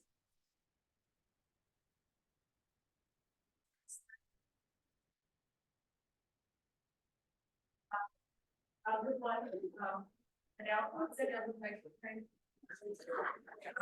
would like to thank organizing committee, especially Ms. Sowangi, for giving me the platform to present my view on a very timely but debateful topic of normative dimension. So my paper tried to bring out that Indian philosophy to have some essential elements to provide us an alternative to the anthropocentric ecological crisis that are being unleashed because of the model of mass production and consumerism that is being followed upon. So if I would like to say that the inability of the mankind to understand the power of exponential function has led nature to the tipping point where ecological existence on which the mind can survive is being threatened. There's need to reflect on this topic. There are certain data that I would like to present here. The collective hunger of mankind to grow and consume beyond the boundary that the land can provide has led to the critical survival issues in terms of uneven development, poverty, and population growth. At the same time, the fact sheet on SDG shows that the Sustainable Development Goal shows that definitely the humanity is failing in its effort to protect the environment. But there is a concept of carbon budget that explains that how, and if we look at the present level of emission, the world has only 6 years to rely upon fossil fuels. And if to maintain the 1.5 degree of Celsius of temperature, and if we leverage it to 2.2 degrees Celsius, it is 28 years. But presently, the way we are consuming, it will lead to 2.5 degrees Celsius global warming temperature that is highly unsustainable and may extinct a large varieties of species from the earth unexpectedly. The left side of the globes that shows that how in last 30 years only the global warming is taking place. So you can see that more red patches on the globe. These are the frequencies of natural disasters that have taken the data from RCED. The year that I have taken is completely, there is no correlation, still the work is going on, so there is no correlation as well. But if you look at the areas, it is 1987 where the common future has come, our common future, the document of sustainable development has come. 2000 is the year of Millennium Development Goals. 2015 is the year of SDG, and this is 2030 is the current year. So you can see that over all the major disasters that is happening, like flood, droughts, temperatures, extreme landslides, and all, it has been increasing. That itself gives me the idea why not to map the Indian philosophy with the SDG. Next slide, please. Okay, these are the literatures where I'm trying to bring out the fact that why only to talk about ancient India, mythology, says and all, why not to bring it more quantify it? Because in economics, unless we quantify the things, we say that it is mythological and of no value. So there are certain literatures which definitely we know that biocentric approach of quantifying the things has given a better understanding of climate change. But there is religious, social, philosophical life or that knowledge which gives us a path to react by human to the natural world. So there are some literatures, because of the paucity of time, I will not go one by one, but the idea is that it has been accepted that if we bring the environmental ethics to social norms and internalize the thinking in terms of reducing the religious pollution, it will definitely reduce the environmental pollution. And this literature gives me the idea why not to look in Indian philosophy, the topic of conference physics, right? So yeah, in ancient Indian wisdom, basically in 2009, also in 2005, when the Earth Charter of SDG has come, it said that there are different manifestations of nature in terms of animals, plants, and all non-human undergirds, which are respected and preserved in Indian mythology. So we have Manusmriti, Isha-Upanishad, we have Atharvaveda, which talks about that how different topography of nature is nothing but the organs of God and needs to be preserved and respected. Bringing the Radha Krishna into the question is that if we many a time it will be like laughing stock. We'll talk about Indian wisdom and or we relate it with certain political parties. But if the Radha Krishnan thing says that there is the Indian philosophy has a conformity with the nature and the science. So it's a very scientific text that we talks about in terms of making it more practical approach. Next please. Okay, let us join the dots here. How I can say that Indian philosophy has its dimensions we can use in the SDG, or maybe it has been the basis for the SDG. So the SDG 12, responsible consumption production, and we look at our own scriptures, text, or way of life. We have been following this in terms of intrinsic value of environmental goods and services as an on-use value. So we are also looking at a non-use value of environmental goods and services. We have Gandhian philosophies of all the quotations that I think people are aware of, that is based on Indian Upanishads and Bhagavad Gita. Then we have 14 and 15, life on water and life on land, and we know that how interconnectedness of the life of all forms have been followed in SDG. Sustainable cities, green technology, all the SDGs is nothing but the way that you look at use of products as manure, neem, pesticides, naturopathy, yoga, and all to understand the entire phenomena. Next. Yeah, it's definitely a difficult task because we are looking at a country where a large section of people are still poor, struggling for the 2 times meal, and emerging middle class with substantial income in their hand. And then preaching them the sustainable consumption it's a very difficult, painful thing. So definitely process is not easy. It has its own, it's not linear also. There are certain trade-offs that is available. There is also a question of aspiration and contentment, and therefore at the same time there question of rationalizing their rituals and customs. Do we say that India has the knowledge system, but we also know that the way that we are following our rituals and customs, it is sometimes environmental unfriendly. So rationalizing it is very much important. And from the government point of view, I would say that there is a concept of choice architecture given, where the government can make mandatory environmental ethics as a part of education, planning, and maybe I will, coming from the environmental economics teaching, I will say that there should be a strong penalty on this. So, because we already crossed the path where we need not to revert back, we have to really work hard as far as environment is concerned. Last one, yeah. I will not read this, I will say that don't only preach and boast, please practice also, where Atharvaveda says that whatever you're taking from the earth, please give it back to earth. Thank you.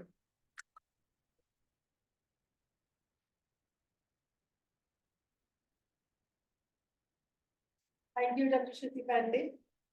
Our next scholar is Dr. Saragar Bhalerao and Mr. Avirat Chanbag with a paper on a study on shifting patterns in the perception of celebrity among youth in the Mumbai suburban region.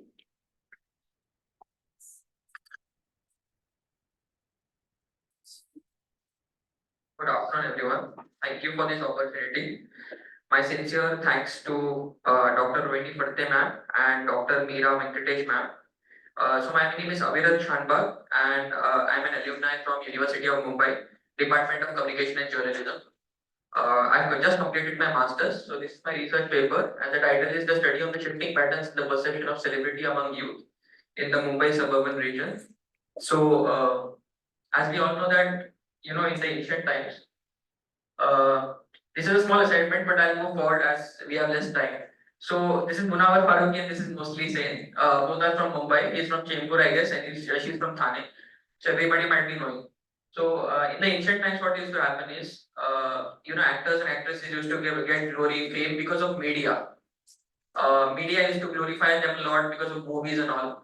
But nowadays, what has happened is social media सबके हाथ में आ चुका है, phone सबके हाथ में है. And because of Instagram and all, people have started posting reels, shorts and all, and they have started getting fame on social media. So there is a small transition which we can, this concept of celebrity from movies to social media, it has been changing. So there is a transformation in the social aspect in India, in Bharat. So this is my major focus here. And, earlier it used to be active, active, but now we have become passive. With social media, we have become passive consumers of content जो आ रहा है वो हम देखते जाते हैं. Okay, so this is the motive, this is the introduction. Celebrity की definition is being given by Daniel Bustin, is a social historian, a person who is well known for his well-knownness. So basically a well-known person nowadays, but social media की वजह से ये भी definition this is changing nowadays. So what is the significance of this research mainly? So I've written down this down in points for you all. So significance basically it highlights the democratization of fame. So fame is not just centralized nowadays, it has been democratized. Anybody can become famous nowadays with the help of social media. Nextly, it underscores the different meaning associated with fame and celebrity. What youngsters think about social media and celebrity culture nowadays, this is also a significant point which has been covered in my research. These are my research questions. How does the young generation perceive, what are the patterns in becoming a celebrity with the use of Instagram and other social media handles, platforms? To what extent does virality of content on Instagram contribute to individuals' rise in celebrity status? And how do people in Mumbai suburban region, that is Kalyan, my major area of research was Thane and Kalyan Dombivli, the Mumbai suburban region. So how do these people, react to Indian content creators on Instagram? Sorry. So the main aim of the research is to understand the transformation, this transformation of the concept of celebrity in the Mumbai suburban region. I'll go ahead. So these are my objectives: to analyze the shift in the concept of celebrity with the advent of social media, to explore the role of content virality in the process of making a celebrity in the digital era, and the third is to understand the public perceptions and the views on content created by various Indian content creators on Instagram. So this is the review of literature. I just browsed through that because it is too long. So I have concentrated mainly on the celebrity definition here in my review of literature. The second point is the definition of social media. What exactly is that? Next is digitization, because in the concept of Viksit Bharat, we actually concentrate on digitization. Prime Minister Narendra Modi has been emphasizing on digitizing India a lot nowadays. So I have also concentrated on Arab Spring. You all might be knowing about Arab Spring. That was basically a revolution in the Arab countries, wherein they were throwing the dictators out of their own regimes. So my point to concentrate on that was how social media has played an important role in Arab Spring. That is what I concentrated on. And in my paper, I have also listed the case studies of 10 Indian influencers. So this is my review of literature. So this is just all the points.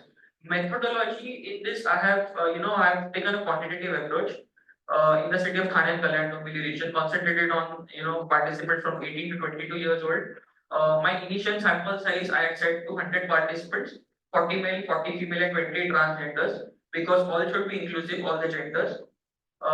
Quantitative methodology. Okay, so why only this age group on the radar? As you can see, the data suggests how many people use Instagram nowadays. Only in India. This is the figure only in India. Okay, and people between so many age groups. These are the figures. And the growth which is happening is 5.6% every quarter in India. So this is these are the research hypotheses I have derived. H1 says that the virality of content plays a crucial role in the rapid emergence of individuals and celebrities on Instagram. Second is responses to trolls, controversies contribute significantly to the random and unexpected fame of content creators. So generally क्या होता है social media पे कोई भी comment पे reply दे देता है, his screenshot goes viral and people become instant celebrities. So that can be a point. And third is null hypothesis. There is no significant relation between these two based on the virality of content in the Mumbai suburban region. So these are my limits and delimits. Limits are geographical constraints. Obviously, I'm not only focusing on these areas, not entire region. Social media platform focus is only on Instagram. Delimits are digitization and scope of media queries. I'll come on that later, which media queries are there. Findings and outcomes. What exactly happened after the survey was conducted? I took a survey. So according to the respondents' availability, I was able to take 75 individuals, 42% males, 57% females, and the research design has been mentioned here. Nextly, what the data suggests? Mostly people use Instagram for entertainment content, which is moving forward, it is really proving our points right that really Instagram is being used for entertainment and following celebrities. Nextly, Instagram usage by the respondents, they mainly concentrate on content quality, not just fame, but also quality. कैसी है, कितने times post कर रहे हैं Instagram पे, ये सब भी लोग देख रहे हैं, so that all these factors are contributed towards their fame. Also, nextly, which type of videos they find most gratifying. So you can see reels and short videos. आजकल Instagram खोलेंगे direct reels खुलते हैं. YouTube खोलेंगे, अगर आप Instagram पे deactivate कर दोगे तो भी आप YouTube पे shorts दिखते रहो. So this is the major factor. You can see that in the data. Okay. And lastly, you can see I have asked the question. Have you followed any influencer after he has gained fame of social media or after he has gained fame? So majority are saying that yes, they have followed after they have gained fame, but majority are also saying no. So there is a 50-50% chance. So it suggests that fame is not alone, becoming famous on social media instantly is not alone a factor. Many other factors play a role in this. Okay, so these are the outcomes which have come after that. First videos are the catalyst for fame. Generally what happens is एक video upload किया उसको 5.8 million views हो गया, famous हो गया. So generally कभी भी ऐसा होता है, that is why this is the outcome. Next is media theories implementation of fame. Virality is key and responses to trolls and unpredictable fame. Diverse perspectives on celebrity definition. Celebrity के अलग अलग definition भी मुझे मालूम पड़ी as I was taking the this thing data. So the conclusion is that there is a shifting pattern, obviously, which can be observed. First videos are sometimes catalyst to fame, emphasizing the influence of digital platforms in shaping public recognition. Also, there are various implementation of media theories, which I was coming to later, which are cultivation theory and usage and gratification theory. These are very important media theories which we use in communication and journalism to understand how the audience perceives content and how they come across content on social media. The study overall, if I could conclude this, it shows Instagram's significant role in entertainment consumption and social networking, reflecting on the broader trends of a Viksit Bharat. So nowadays, in a Viksit Bharat, if we see there are a lot of youngsters who use social media to connect with each other. So this is the bibliography, and thank you so much. Thank you, Mr. Ravinder Chandback, for that very interesting topic about the youth.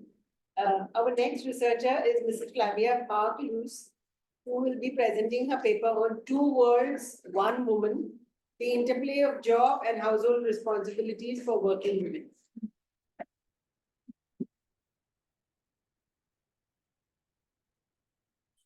Good afternoon, everyone.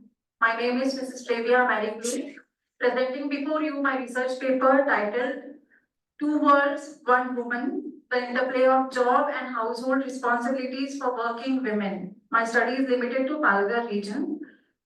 In India, the journey from Akhand Bharat to Viksit Bharat envisions a society that empowers women. However, working women face the daunting task of balancing their professional and household responsibilities, leading to a complex juggling act. Despite of the advancements in gender equality, women continue to bear a disproportionate burden of household and caregiving responsibilities, conflicting with their work life. This study investigates the experiences of working women in Palghar district, exploring the challenges they face, the coping strategies they employ, and the support mechanisms they need to manage work-life conflict effectively, as the journey from Akhand Bharat to Viksit Bharat emphasizes the importance of empowering women and creating a harmonious society. Objectives of this study are to explore the challenges faced by working women of Palghar district in managing their job and household responsibilities, to examine the impact of the challenges on working women's well-being, job performance and family dynamics, to identify the support mechanisms and coping strategies used by working women of Palghar district to manage their responsibilities. research methodology. For this study, primary as well as secondary data was collected. This study employed a quantitative research approach using a Google form questionnaire, and secondary data was collected through different articles, books, theses, and by use of the internet. The questionnaire consisted of 4 sections: demographic information, job responsibilities, household responsibilities, and stress and coping mechanisms. While existing studies have explored the challenges faced by working women in India, there is a lack of research focusing specifically on Palghar district. The study's findings will contribute to the development of local policies and initiatives supporting working women in Palghar. The research will inform organizations and employers in the district about the need for family-friendly policies and support mechanisms. Also provide insights which will empower working women in Palghar. Future research can be built upon this study. Limitations of this study is limited to Palghar district of Maharashtra and may not be generalizable to other regions. This study focused on working women in the age range of 25 to 55 with a mix of demographic features. Future studies can expand the sample size and explore additional demographic variables. Also, the study focuses on women employed in the formal sector, excluding those in informal sector or entrepreneurship. Research findings. The findings indicated that a majority of working women in Palghar lacked access to employer-provided support for managing work-life balance, flexible working hours. A majority of the respondents also felt overburdened by household responsibilities, indicating a notable level of stress, lack of support.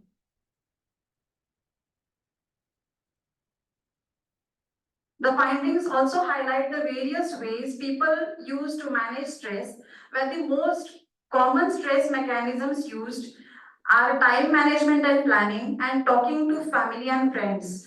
This study also revealed how satisfied people are with the support they received. The respondents provided a range of answers, each with their own unique perspective on what additional support would be helpful. To conclude, the findings highlighted the need for support mechanisms and policies that promote work-life balance and empower women to participate fully in the workforce.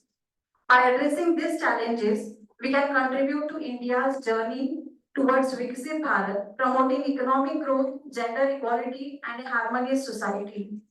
The journey from Akhand Bharat to Viksit Bharat requires recognizing the value of working women's contribution and creating a society that supports their well-being and success. By working together, we can create a more inclusive and harmonious society where working women can thrive.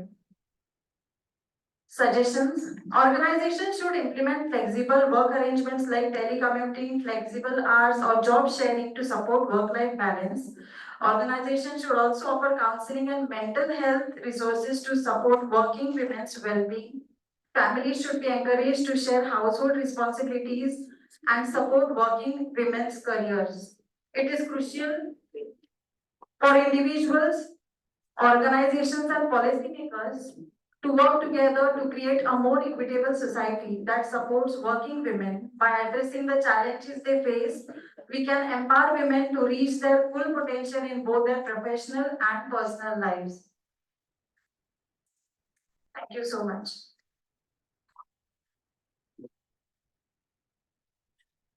Thank you, Mrs. Flavia. Our next researcher is Mr. Shashank Nikul. With the paper Changing Dynamics of Gender Archetypes in Contemporary India.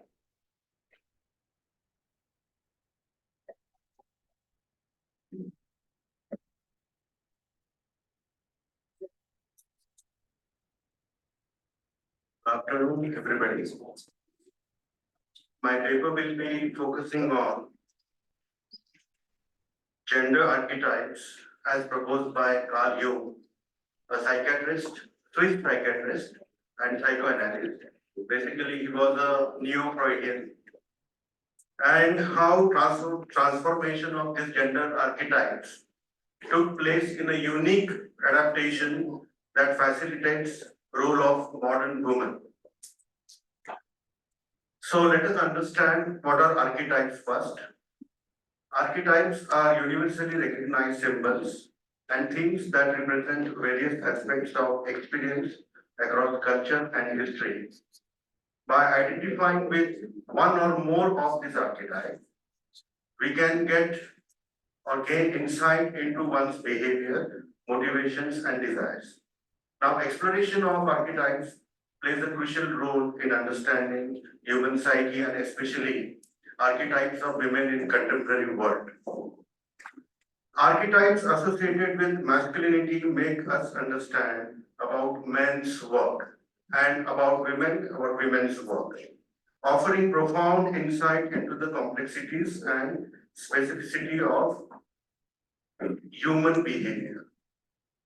Now coming to Carl Jung, this entire paper is based on the archetypes and women, especially women archetypes proposed by Carl Jung and its role in society and in this world. So Carl Jung, he brought forth the concept of archetypes as universally symbolic patterns that are innate in collective unconscious. Now, what is collective unconscious? Carl Jung proposed that there exists a layer of the mind shared by all beings called the collective unconscious. Within this realm lie symbols and themes that are universal across culture and historical periods. Now let us come to the point. 4 prominent masculine archetypes are king, warrior, magician, and lover. And feminine archetypes are the maiden, the mother, the huntress, the wise woman, the mystic, the queen, and the lover. Now, what is the relevance to today's paper? We understand the difference between stereotype and archetype. So we can say a mother is the archetype and Jewish mother or Indian mother is a stereotype. So there won't be any confusion between stereotype and archetypes. So let us focus on the issue of today's contemporary India and role of women in it with respect to archetypes. The question is, do women get aligned to the work and job in accordance with the respective archetype given by Carl Jung? Coming to contemporary India and women's work style, example, now women we find in education, she is an educationist and she is an administrator, even she is a top politician. The portfolios carried by women are parallel to men in all aspects and dynamics. In politics, women have successfully established herself as decision maker. Strong sense of responsibility and wisdom, fairness can be seen in various aspects of manifestation. Now, these are contradicted. All these things, in fact, different aspects of masculine archetype, a king. So according to Carl Jung, these are masculine archetypes which fall in the category of the king. Now considering warrior as archetype, it focuses on mature aspects like healthy competition, courage in confronting life hardship and challenges. These are typical characteristics of contemporary woman, isn't it? Now, unfortunately, warrior is a masculine archetype, again given by Carl Jung. Discussing magician as archetype, which promotes self-awareness and empathy, these qualities, especially in women who are in power, are prominently observed and also supported by research finding. So research finding has said that men in power, they ultimately resort to exploitation. And women in power, they resort to nurturing, empathy. Now this empathy again is the archetype of male archetype given by Carl Jung, which comes in the archetype of the magician. Male archetype, the magician. Okay? So it was seen that there exists gender difference in the display of need for power. Okay, men with high power needs tend to show high levels of sexual exploitative behavior also.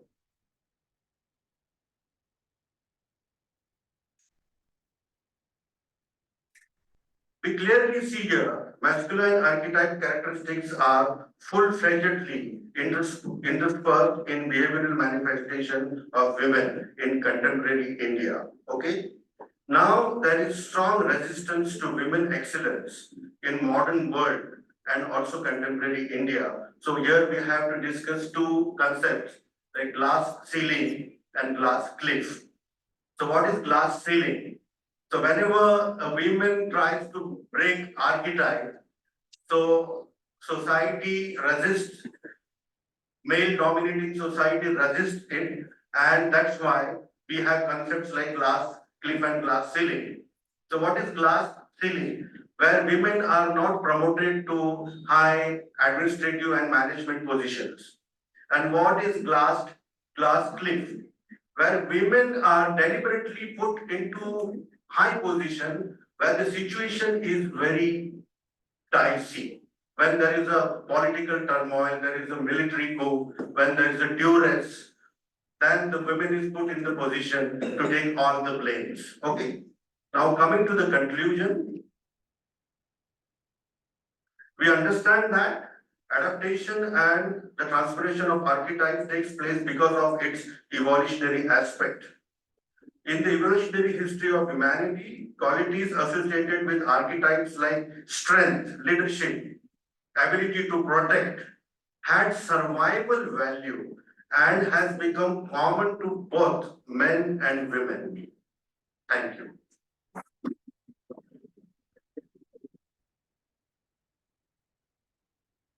Thank you, Shashank sir, for the informative one.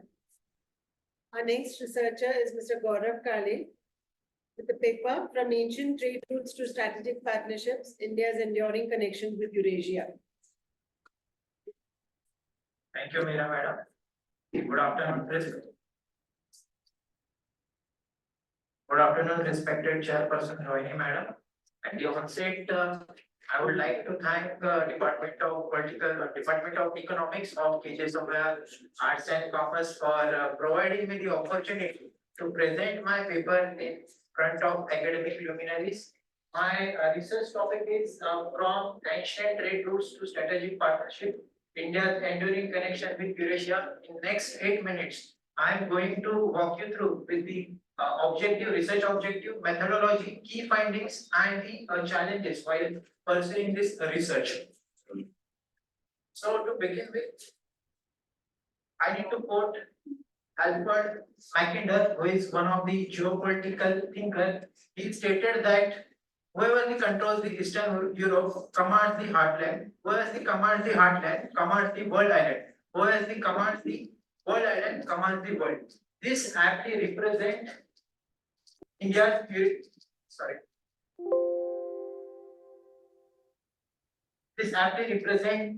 relationship with Eurasia, which continued till time immemorial. So accordingly, my first research objective is to trace the historical development of India's connection with Eurasia. The world is in constant flux. There is always geopolitical alignment took place, and India cannot remain bystander to it. So, bystander to it, while other countries such as China is integrating aggressively with the Eurasian region. So, the second research objective is to analyze India's current foreign policy in Eurasia, and India-Eurasia relation cannot be studied independently or isolatedly. The third objective is to evaluate India's participation in regional organizations such as SCO, and finally to identify emerging challenges and opportunities for India in Eurasia.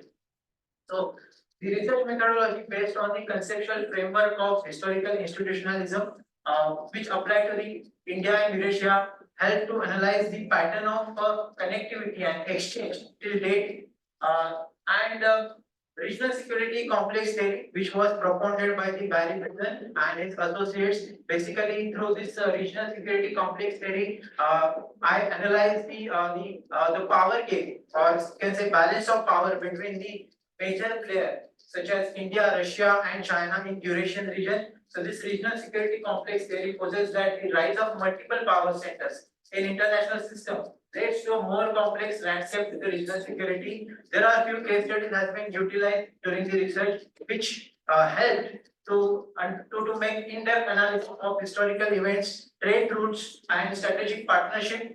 Apart from that, there is a content analysis of historical text, records, diplomatic communication that enable to uncover India's evolving connection with Eurasia.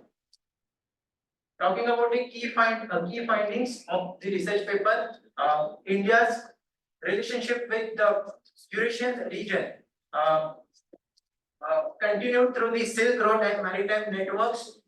India, through the Silk Road, not just only exchange spices, silk, or precious stone, but also they exchange the religion, culture, and technology.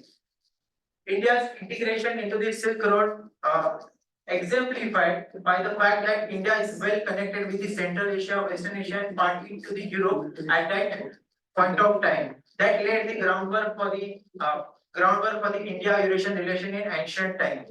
Subsequently, during the medieval time, empires such as Gupta, Yadav, and Mughals, they have played an essential role in enhancing and establishing India's Eurasian connection. Especially Mughals, they have extended their diplomatic and economic channel in Persia and Central Asia. During the colonial regime, I come to know that the India and Eurasian trade was become stagnant because the European power, especially Britishers, they focused on European maritime dominance that led to the stallment in the India and Eurasian region. Then coming back to the current time, the contemporary foreign policy of India revolved around three parts. One is economic interest, second is security concern, and third is strategic partnership. India is taking lead role in forging the alliance with the certain Eurasian countries such as Iran, Russia, and India. They have basically formed the international north-south transport corridor, which help India to connect with the Eurasian region, and that led to the reduction of cost of goods and travel time. From geopolitical perspective, this is again a strategic move from the India which counterbalance China's Belt Road Initiative. Secondly, India become the member of Shanghai Cooperation Organization, again one of the strategic move of India, which collaborate with Russia, China, and Central Asian Republic on the convergence of issues such as counter-terrorism, anti-narcotic operation, regional stability, and finally, the strategic partnership. India has a bilateral relationship with various Eurasian regions, especially Russia. India considers Russia as a all-weather friend, and we have huge tie-up with the Russia in terms of defense technology, space technology, and energy research, etc. Apart from that, there are certain Eurasian countries such as Uzbekistan, Kyrgyzstan. We are integrating with this country for the requirement of the critical elements. And SEO, that point we have discussed how SEO is very important from the perspective of strategy. SEO is a gateway to the Eurasian region. So integrating with SEO and having collaboration with SEO countries is very essential.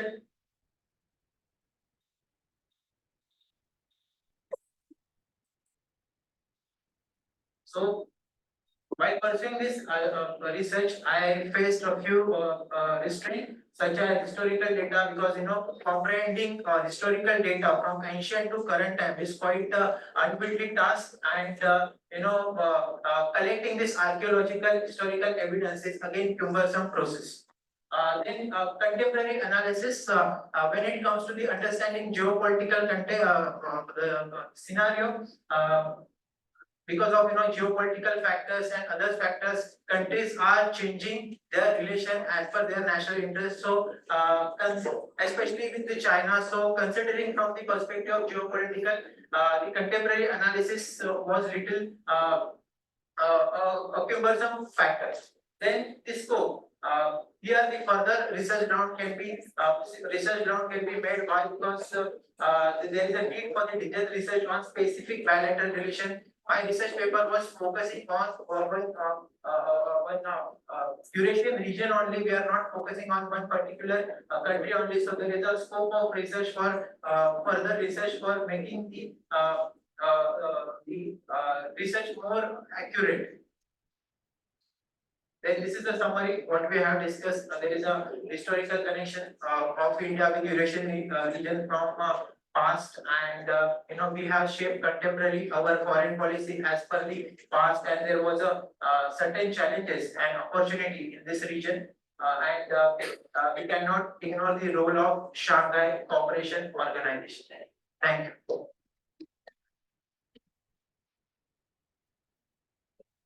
Thank you, Gaurav Kale sir, for the paper. Our last researcher is Mr. Varadaraj Abhyankar and Mr. Viksit. The topic is strategies for efficient supply chain management in India.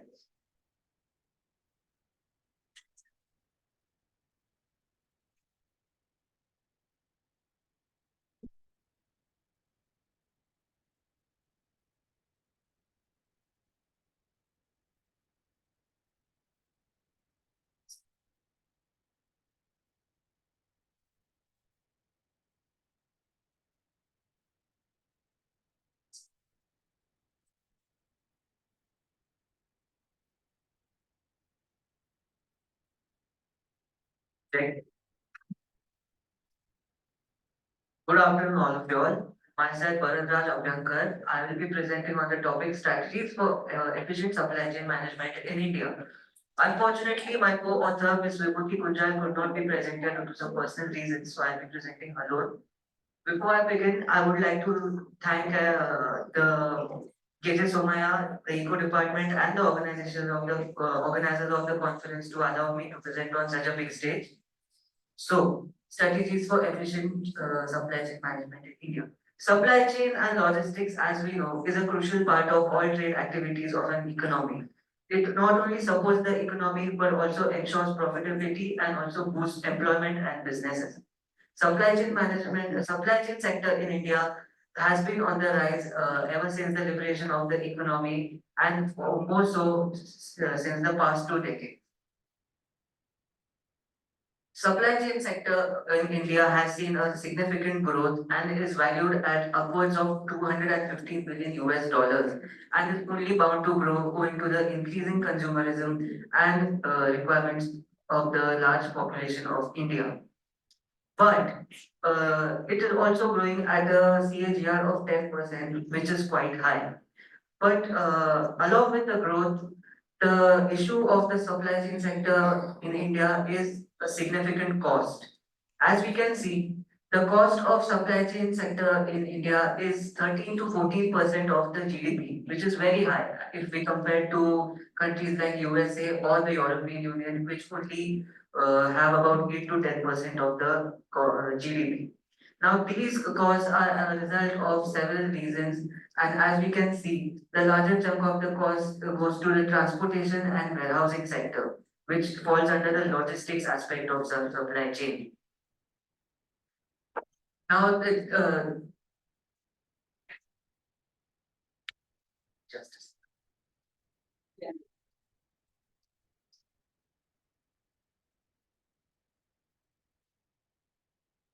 So the challenges in the supply chain sector. The supply chain sector in India faces a lot of challenges, which not only increases the cost but also affects the growth of the economy and its efficiency. These challenges can be classified into two broad categories. One being economic and the second being operational. The economic challenges being high investment intensive. So supply chain sector is a very investment intensive business. It involves high initial investments, and only the large corporate giants can manage to incur such initial investments, such as installation of cranes, management of containers, and movement of goods. These second one being assembly problem. Now, arranging of containers, their maintenance, installation of cranes, warehousing, etc., is a complex task. It involves a lot of attention and man and machinery to manage it efficiently. Insufficient warehousing. Now, warehousing facilities are often concentrated near the metro cities and are very scarce or distantly located when it comes to small villages or tier 2 or tier 3 cities. This is a big problem. Also, the warehousing facilities are outdated and sometimes very scarce and also not very properly guarded. This causes a lot of threats. Other threats include fear of theft, losses, untimely deliveries, and delays caused due to bad infrastructure, weather, and other such reasons. Moving forward, operational operational challenges. Operational challenges include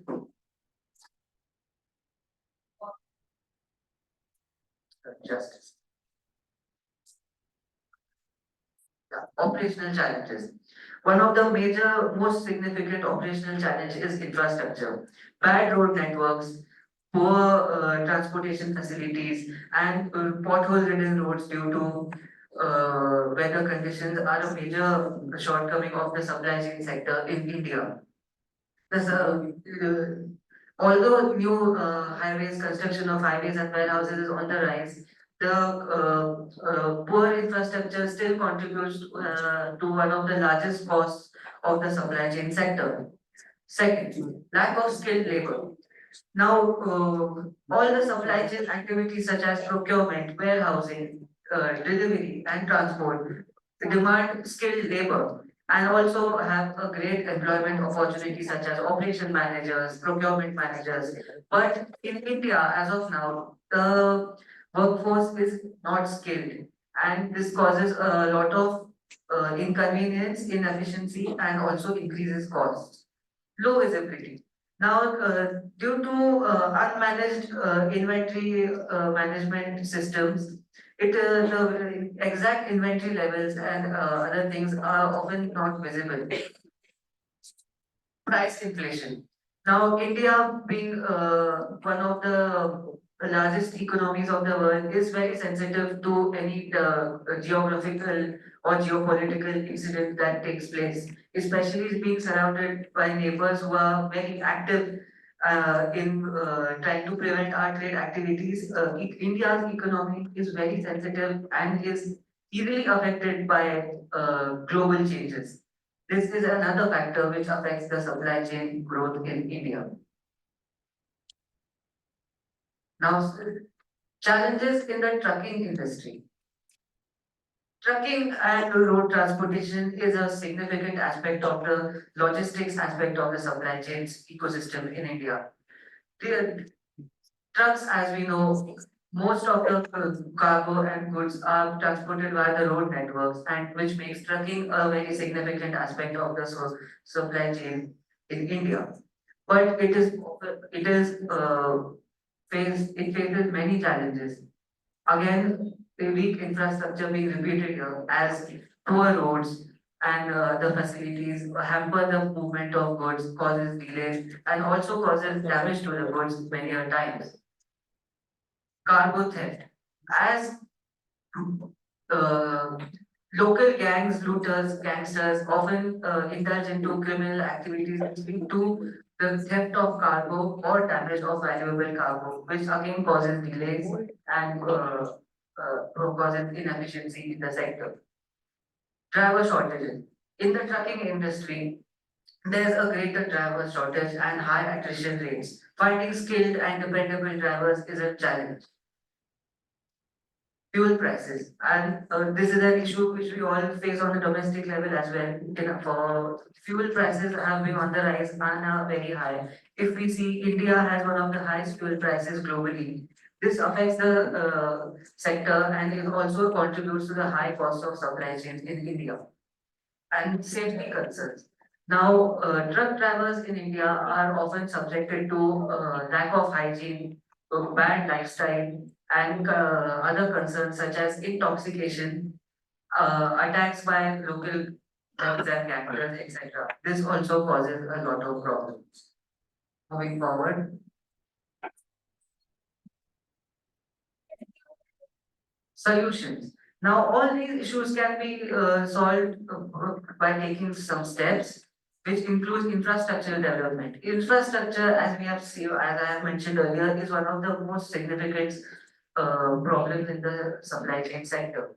Infrastructural development such as construction of highways, industrial corridors, warehouses and other facilities will boost and increase efficiency in the sector. Legal reforms. Now, if we see European Union or US, they have strict rules for truck drivers, etc., which forbade them from doing excess work, also require them to take frequent breaks and rest, and also limit them on traveling only specified number of kilometers in a week. Such laws, if brought in India, could also increase the safety of the industry and also boost growth.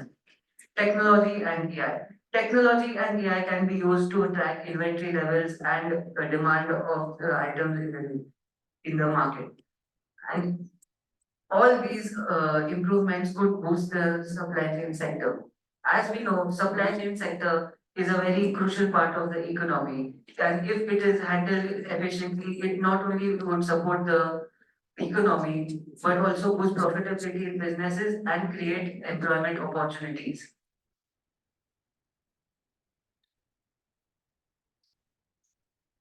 So that's about it, that's my time.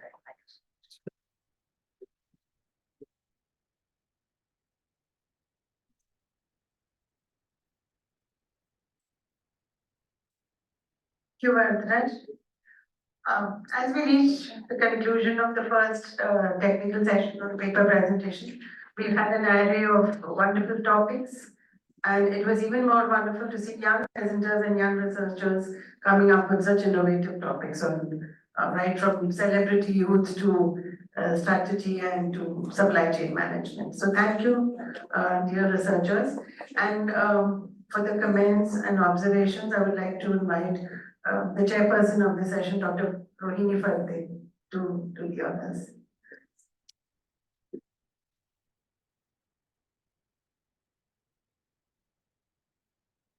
Good afternoon.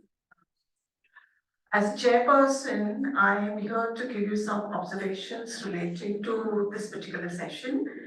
Now, this session has been titled as Integrative Perspectives on Growth, Ethics, and Societal Transformation in India. So, when we look at integrative perspectives on development, we all know, those of you who come from the field of developmental economics know how the concept of development has emerged over a period of time. Right from the post-World War period, where development and modernization focused only on the economic criteria. Over a period of time, the concept of development has evolved, taking into itself, the sustainable development aspects, the environmental aspects. Then the women's movement, international women's movement, also put in the gender aspect into development. And then in the later course of time, we are looking at child rights, we're looking at environmental rights, we're looking at inclusive development, and so on and so forth. So when we look at integrative development strategies, we need to understand that integrative development strategies insist that we share resources. These resources have to be shared, opportunities and benefits also have to be shared to all the stakeholders. Now, all of this needs to be implemented in terms of design, from designing to implementation to the actual impact. All of this needs to be studied in a very, very responsible and accountable manner. That is where the concept of integrative development comes into the picture. Now, the first paper, I will not go paper-wise because I thought I could just bunch up certain papers. Now, the first paper deals with Indian mythology, and overall, the paper tries to find out the similarities. It tries to find out parallel between Indian mythology and the current business models or the current economic scenarios. So a lot of work was done on that particular paper. The core idea here was to understand the difference between the Occidental worldview and the Oriental worldview. So the paper focused on the Oriental worldview, on business ethics, and trying to bring out several commonalities in the context of Viksit Bharat. So the first paper spoke of smart Bharat, spoke of Jal Bhagidari and also environmental stewardship, which the first paper stated is a part and parcel of our mythical or mythological traditions. Another paper that I would also like to connect out to here is the paper which talks about environmental ethics. So this paper looks at the philosophical foundations of sustainable development goals. So we know that the sustainable development goals and the later goals of time millennium development goals, according to this author, a lot of philosophical foundations have been taken from Greek philosophy. So both these international instruments are founded in Indian philosophy. So she's spoken again the debate on economic growth versus environmental protection is a very important concern that we should talk about today. And she's also spoken about the spiritual reflections and environmental conservation. We all know about the Chipko movement and so on and so forth. But we also need to understand that somewhere these movements also have spiritual basis to it. Then we've also, another topic that I would like to talk about is relating to digital detox. Now, in today's scenario, we're looking at the Viksit Bharat, and Viksit Bharat cannot be imagined, cannot be envisaged without talking about the network society, without talking about how connected we are, how wired we are. And we are so wired that there is a problem. While the wiring and the networking has to create a positive impact. Here, the scholars have spoken about, one of the scholars has spoken about digital detox, and where she's focused on mental and emotional well-being of young people. And another paper which talks about perception of celebrity, which focuses on the definition of celebrity, also the democratization of fame, where in the earlier stages, maybe 100 years back, fame was so very, it was very scarce. Today fame is on the go. So Bodu, one of the social postmodern scholars, has spoken about how democratization of travel has taken place. Anybody can travel anywhere. I think the digitalization, the owning of an iPhone has also made becoming a celebrity a very real reality, and that is what is called as democratization of fame. Apart from this, there are very interesting gender perspectives that we got in today's session. The first paper was talking about 2 worlds, 1 woman. Basically, it focused on the study focused on women and its role in the formal sector, and what are the problems for women in the formal sector.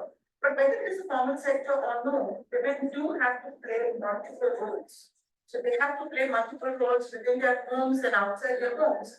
And they also have to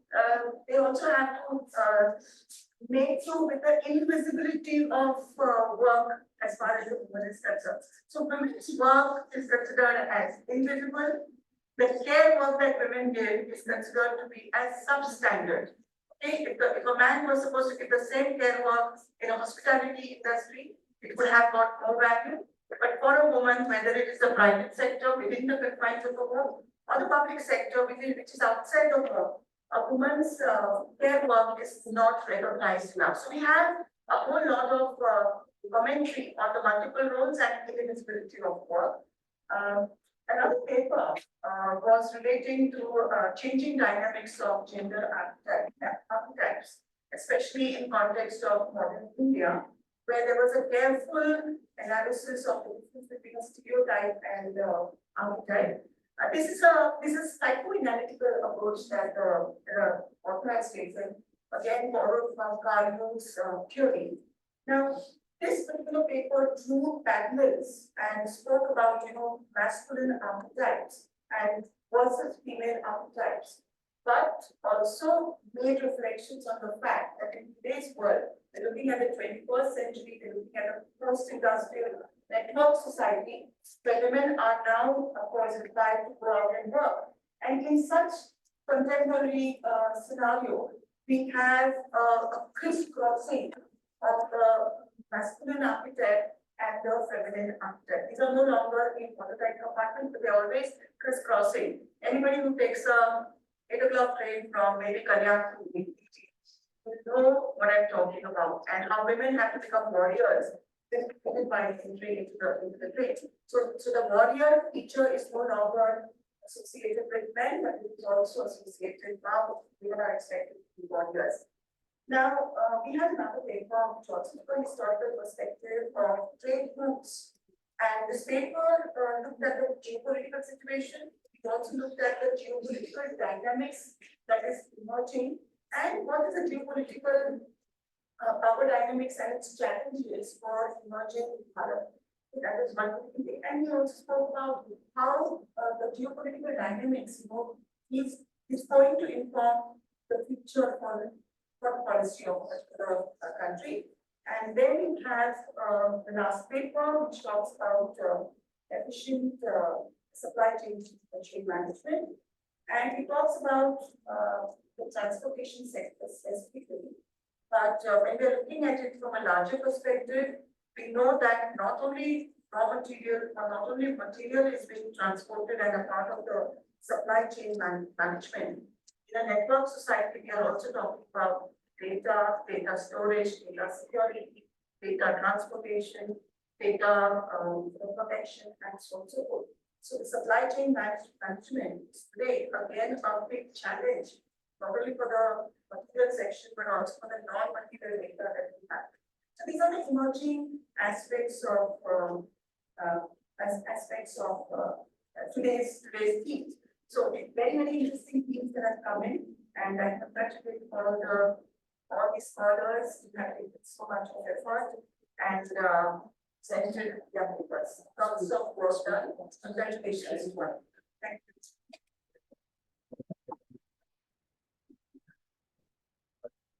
Jasmine, announcement.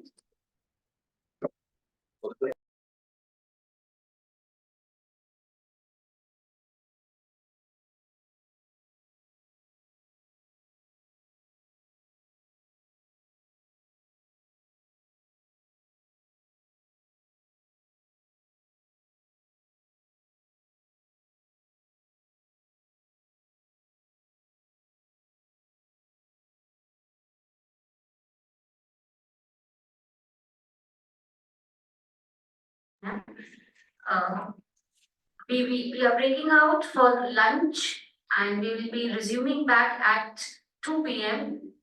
With the same link.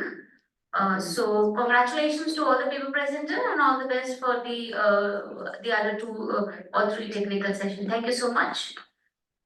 Happy lunching.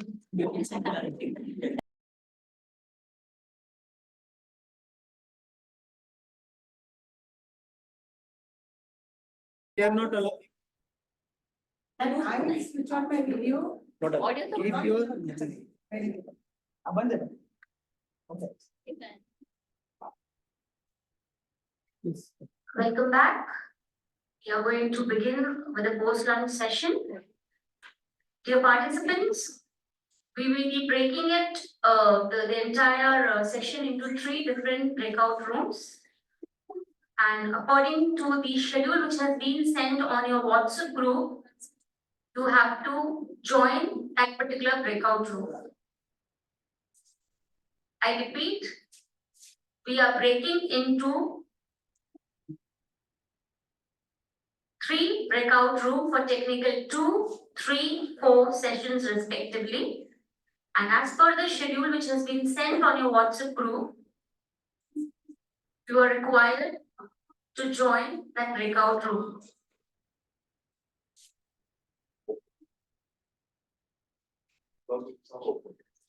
The breakout rooms are open, now you can join it.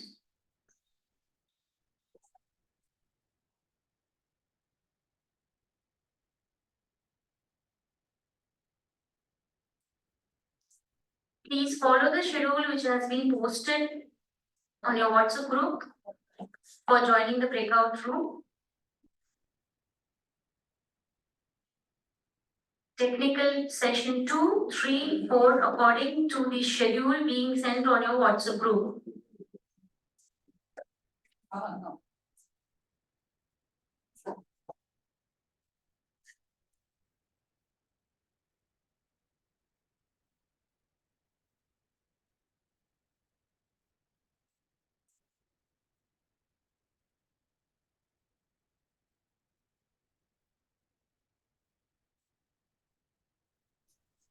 Hello.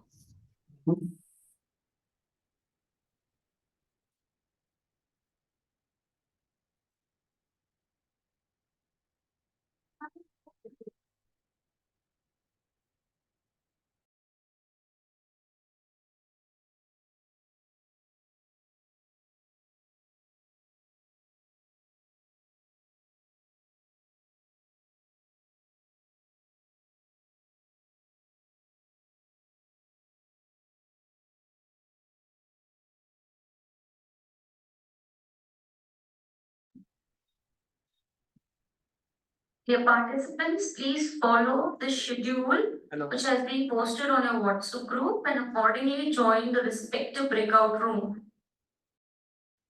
Have you shared the screen? No, sir. Hello.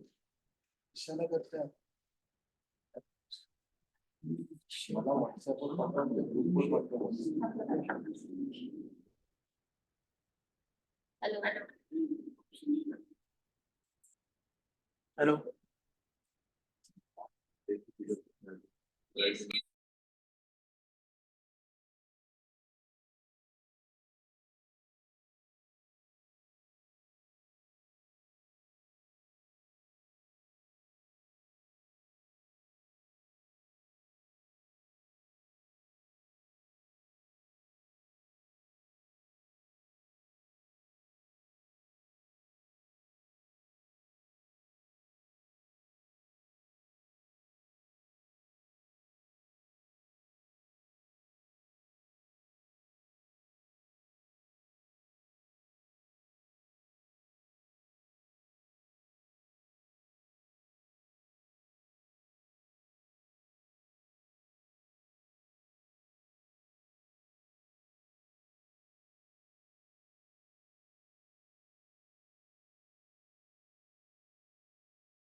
Okay, shall we start?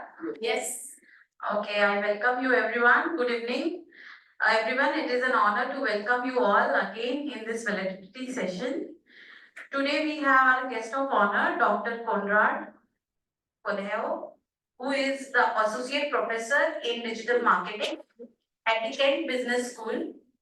His research is in social media advertisement, the adoption of emerging digital technologies, and contemporary issues in the online world. He is certified management and business educator from the Chartered Association of Business Schools UK, a member of the Chartered Institute of Marketing (CIM). He is also the senior fellow from of Advanced HE. The Conrad sir combines the academic expertise in the real world insights. He is an active academic citizen. Also, he contributes a lot in academic quality assurance as an external examiner for the University of West London and the University of West of England. He has published several articles in the various reputed journals, including Taylor and Francis and Sage Publications. I request our technical team to continue with the session with an online video, whatever to play it.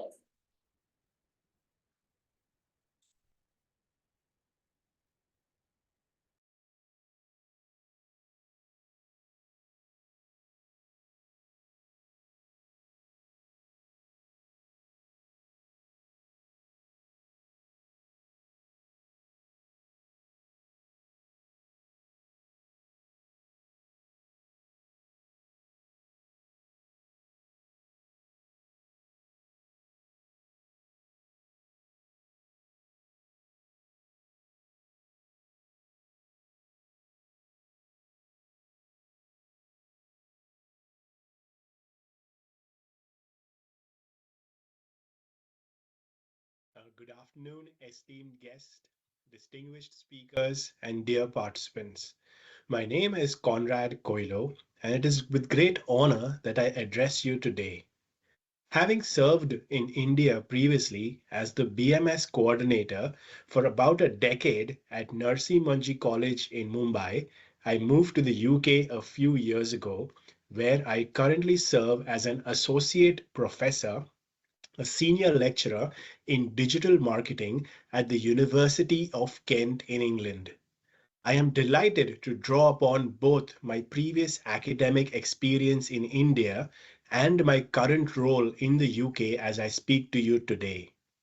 The theme of this conference, the journey of India from her ancestry to Viksit Bharat, is particularly close to my heart as it resonates with the transformation I've witnessed in both countries' education system. With initiatives like the NEP, Indian higher education is on the brink of a revolution, and understanding global trends will undoubtedly play a crucial role in this transformative journey. Today, I would like to focus on two critical areas of sustainability that are being emphasized across universities in the UK and that are relevant to our discussion here. The first one is the United Nations Sustainable Development Goals, the UN SDGs, and the second is the Principles for Responsible Management Education, PRME. In fact, throughout the sessions today, sustainability and responsible development have emerged as the central themes. The SDGs, also known as the Global Goals, were adopted by the United Nations in 2015, as we know, and the universal call to action to end poverty, protect the planet, and to ensure peace and prosperity for all by 2030. There are 17 goals, as we know, and these are integrated. They recognize that actions in one area will affect the outcomes in other areas, and that development must balance social, economic, and environmental sustainability. Our sessions today, our discussions have consistently aligned with several of these goals. I would like to emphasize a few. Goal 1, no poverty. We have addressed today the socio-economic disparities through inclusive strategies. Goal 4, quality education. We have seen today that enhancing educational practices can build access to build a knowledgeable society. Goal 5, gender equality, which is so very important, promoting women's empowerment and gender equity. Goal 12, responsible consumption and production, where we advocate for sustainable and ethical practices. And finally, goal 13, which is climate action, where we are tackling the environmental challenges and promoting resilience. These goals have not only guided our conversations today, but they also underscore our shared responsibility in continuing to a more equitable and sustainable future. In this context, the second point I would like to emphasize today are the principles for responsible management education, PRME, which also plays a very vital role. PRME encourages institutions to integrate values of sustainability, responsibility, and ethics into our teaching, our research, and also our thought leadership. I am aware that many universities in India, especially I have interacted with some academics from Vaksin University in Hyderabad, have become signatories to PRME and are taking innovative actions along this path. These efforts are not only commendable, but also essential to fostering a culture of sustainability and ethical leadership in education. Moreover, for researchers among us, PRME also offers funding opportunities to support innovative research that aligns with its principles. These opportunities include grants, fellowships, and even research seeding for sustainable management. Thus, I encourage all of you, especially those of you who are interested in funding opportunities, in advancing sustainable practices in education, to explore these opportunities. And of course, you can find all further information on the PRME funding opportunities or on their website online. There are also several publication outlets for sustainable management. I would just like to highlight the Journal of Marketing for Higher Education. I recently published a paper on marketing analytics in this particular journal, but however, they have a very good article on actually integrating sustainability into our curriculum. As we know, the challenge always is bringing these principles and bringing these thoughts into our teaching. The research paper that I would like to recommend to everyone today is titled Educating for Sustainable Future, a conceptual process for mapping the UN Sustainable Development Goals in marketing teaching using Bloom's taxonomy. Now, the authors include Sheetal Dio, Mercedes, and Belinda. The core aspect of this research paper is that it's a qualitative study, but it explores how a university level school can integrate these sustainable goals into the curriculum using Bloom's taxonomy. It also highlights a reflective process for evaluating and improving this integration in education. The study also reveals while some subjects can be directly mapped through specific assessment tasks, others can be indirectly connected. The reflective process developed by researchers also helps to identify gaps in this integration, and the paper also suggests modification for future curriculum development. So I recommend please do go through this research. It has been published again in the Journal of Marketing for Higher Education, and it is quite a revelation. Also, as you know that incorporating these sustainable goals into our curriculum possesses both some challenges as well as opportunities. Therefore, this research actually provides a good framework for us as educators looking to better align our courses with development goals, a topic that is very, very pertinent to our discussions today. Coming to our conference, of course, we are coming to the conclusion of our multidisciplinary international conference, which is titled Journey of India from Her Ancestry to Viksit Bharat. We should take a moment to reflect on the remarkable journey we have shared today. We began our day with a thoughtful inauguration where Professor Kishan Pawar welcomed us and Dr. Shubhangi Patel very kindly introduced the conference theme. The stage was set for a deep exploration of India's path from ancient traditions to modern aspirations, with keynote addresses by Professor Ruby and Dr. Frank, having profound insights into the challenges and opportunities that would lie ahead. The technical sessions were both diverse and enlightening. Session 1, chaired by Dr. Rohini Fadte, explored the integrative perspectives on growth, ethics, and societal transformation in India. We heard on digital detox, mental well-being, a topic that resonates deeply with our current digital age. We also had a good presentation on environmental ethics, ancient Indian wisdom, and this was also a reminder how our historical insights can guide modern sustainability efforts.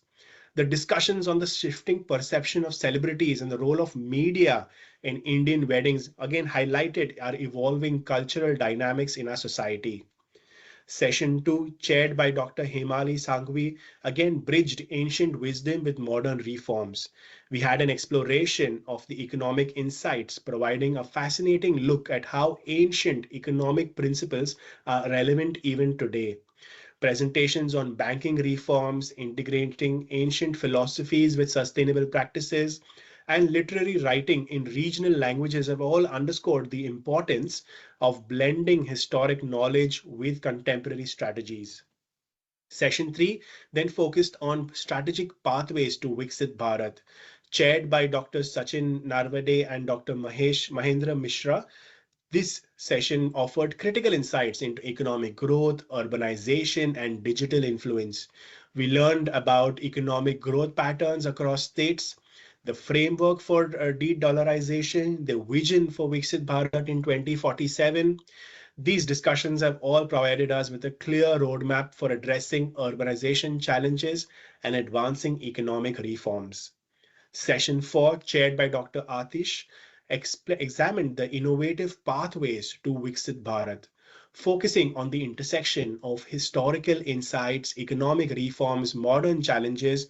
There were some really good presentations on digital education, gender equality, CSR strategies for our sustainable agriculture, again highlighting the multifaceted approach that we need to achieve our development goals. Reflecting on all these sessions today, several moments stand out, particularly the presentation on environmental ethics and ancient Indian wisdom illustrated how our history can guide our future. Similarly, the discussions on digital detox, mental well-being were all very pertinent to us today. Engaging with these topics personally has reinforced my belief in the power of combining traditional knowledge with contemporary strategies. It is through this fusion that we can address our current challenges while we honor our rich heritage. As we come to the close of this conference, I want to express my gratitude for the opportunity to speak today. It has been a privilege to share this platform with such esteemed colleagues and passionate participants. Your dedication to advancing knowledge and fostering sustainable development is truly inspiring. Again, my name is Conrad Coelho. As a digital marketing academic, I look forward to connecting with all of you on LinkedIn and continue these important conversations as we go ahead. Let us strive to be collective in our expertise and network to drive meaningful change. I am also very optimistic that the future of academic collaborations, between India and possibly UK, by working together, we can all leverage our experiences, our insights, and we can create innovative solutions that benefit our global communities. Let us continue then to build these bridges of knowledge and cooperation, striving towards a brighter and more sustainable future for everyone. Thank you very much again for your engagement and contributions today, and have a good evening. Bye-bye.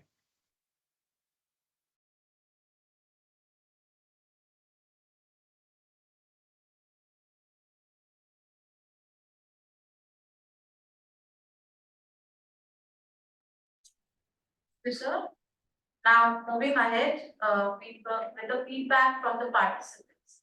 So offline participants, I request Ms. Gauri Salukhe, who has come straight forward from Kolhapur to here in Mumbai, just for attending our conference. Please come.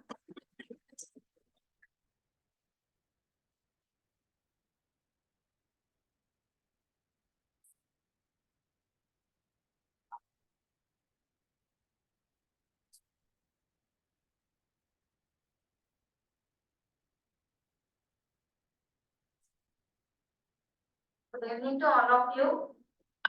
My name is Gauri Salukhe. I am a research student from Shivaji University, Kolhapur. I'm very happy to attend this conference, one day in multidisciplinary international conference on the journey of a country from Akhand Bharat to India and to Viksit Bharat, which is organized by Department of Economics, KJ Somaya College of Arts and Commerce. I listened many new things from our guests of honor. They were connected with us from Germany. And I am also glad to listen Dr. Oza ma'am from Ancientry Women's University. They told us how India becomes the fifth place in the world. Here I learned many new research topics related to Viksit Bharat through this conference. I observe overall staff members have interacted with each other very well. Everyone has behaved very helpful with me, and here breakfast and lunch also very tasty. And, yesterday I connected Dr. Dipali ma'am, and they guided me how I attend the session, how I attend conference, and giving us on the spot registration service.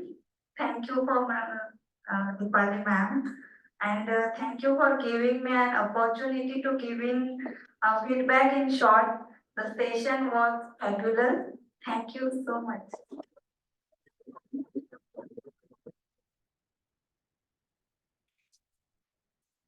Now I request Rabia Khatun Madam from NM College of Commerce and Economics to just give their feedback. She's also from Department of Economics.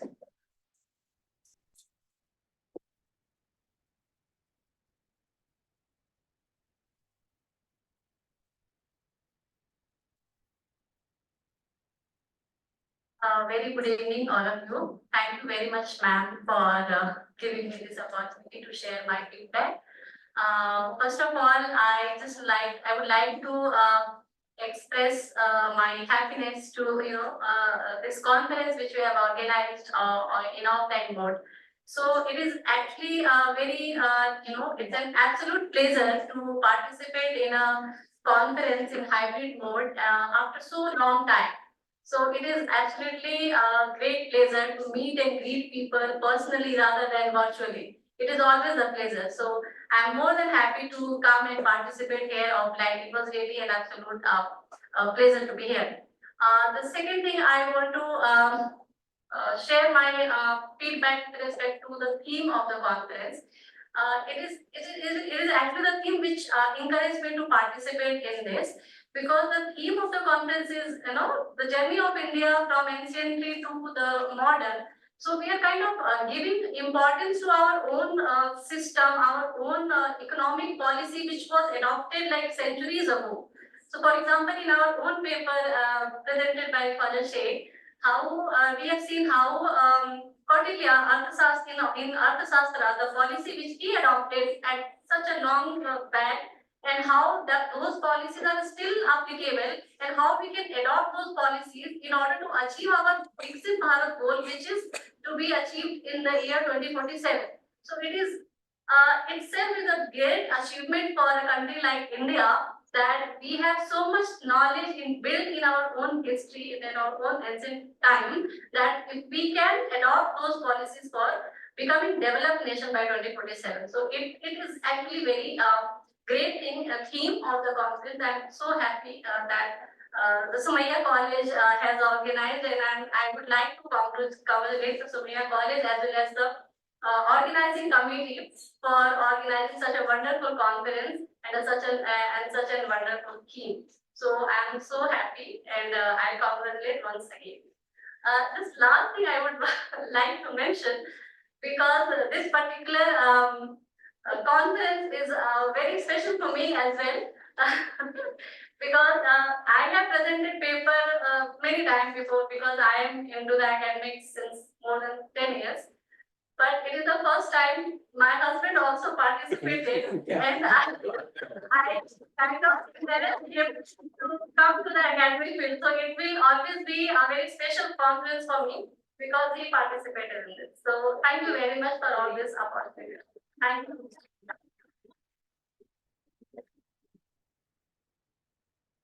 Thank you, Rabia ma'am. It was really motivating us to do more conference in future now. I request everyone who are joining us online to fill up that feedback form after vote of thanks. Now I request Dr. Sunil Chandan Shive sir to give vote of thanks.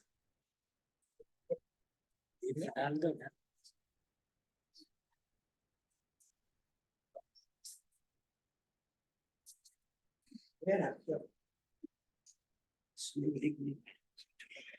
good evening, everyone.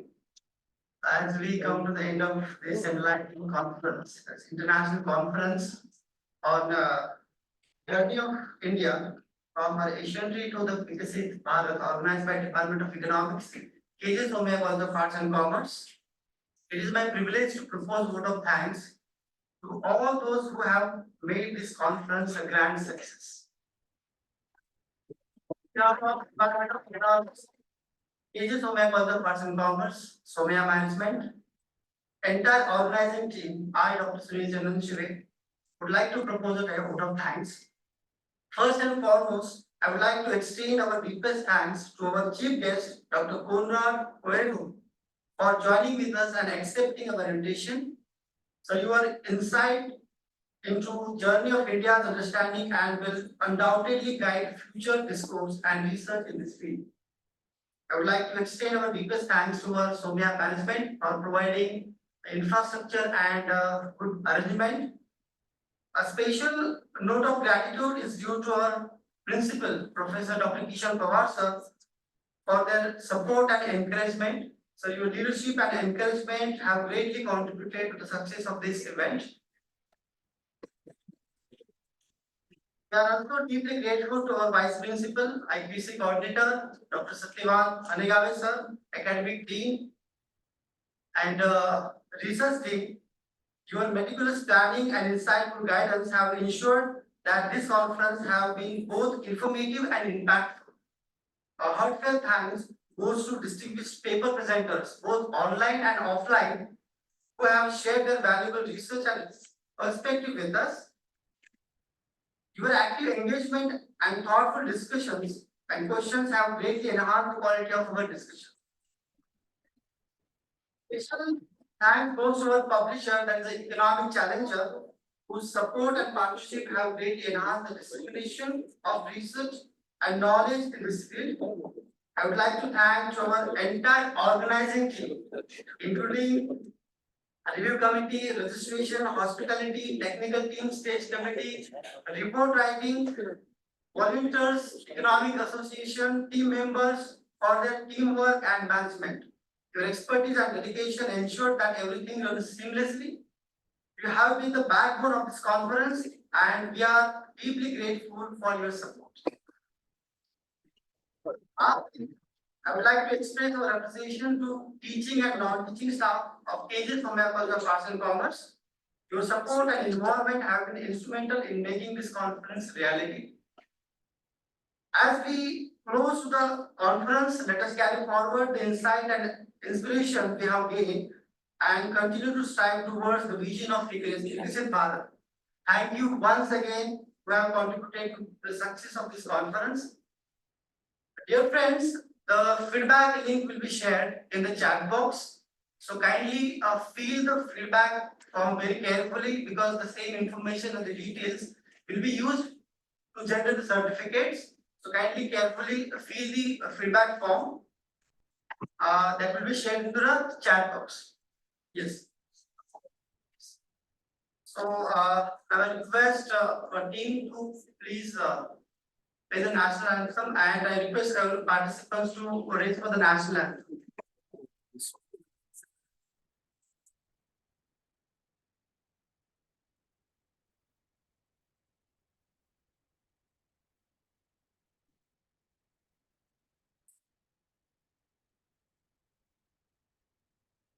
जनगण मन अधिनायक जय हे भारत भाग्य विधाता पंजाब सिंध गुजरात मराठा द्राविड उत्कल बंगा विंध्य हिमाचल यमुना गंगा उच्चल जलधि तरंगा तव शुभ नामे जागे तव शुभ आशीष मागे गाहे तव जय गाथा जनगण मंगलदायक जय हे भारत भाग्य विधाता जय हे जय हे जय हे जय जय जय जय हे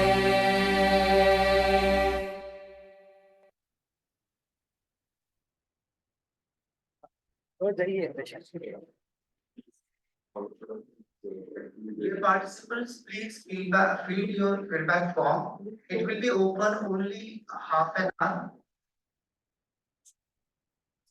The link will be, feedback link will be open only for the half an hour, so kindly immediately fill the feedback form. Within half an hour. This link, this meeting will be closed in 5 minutes.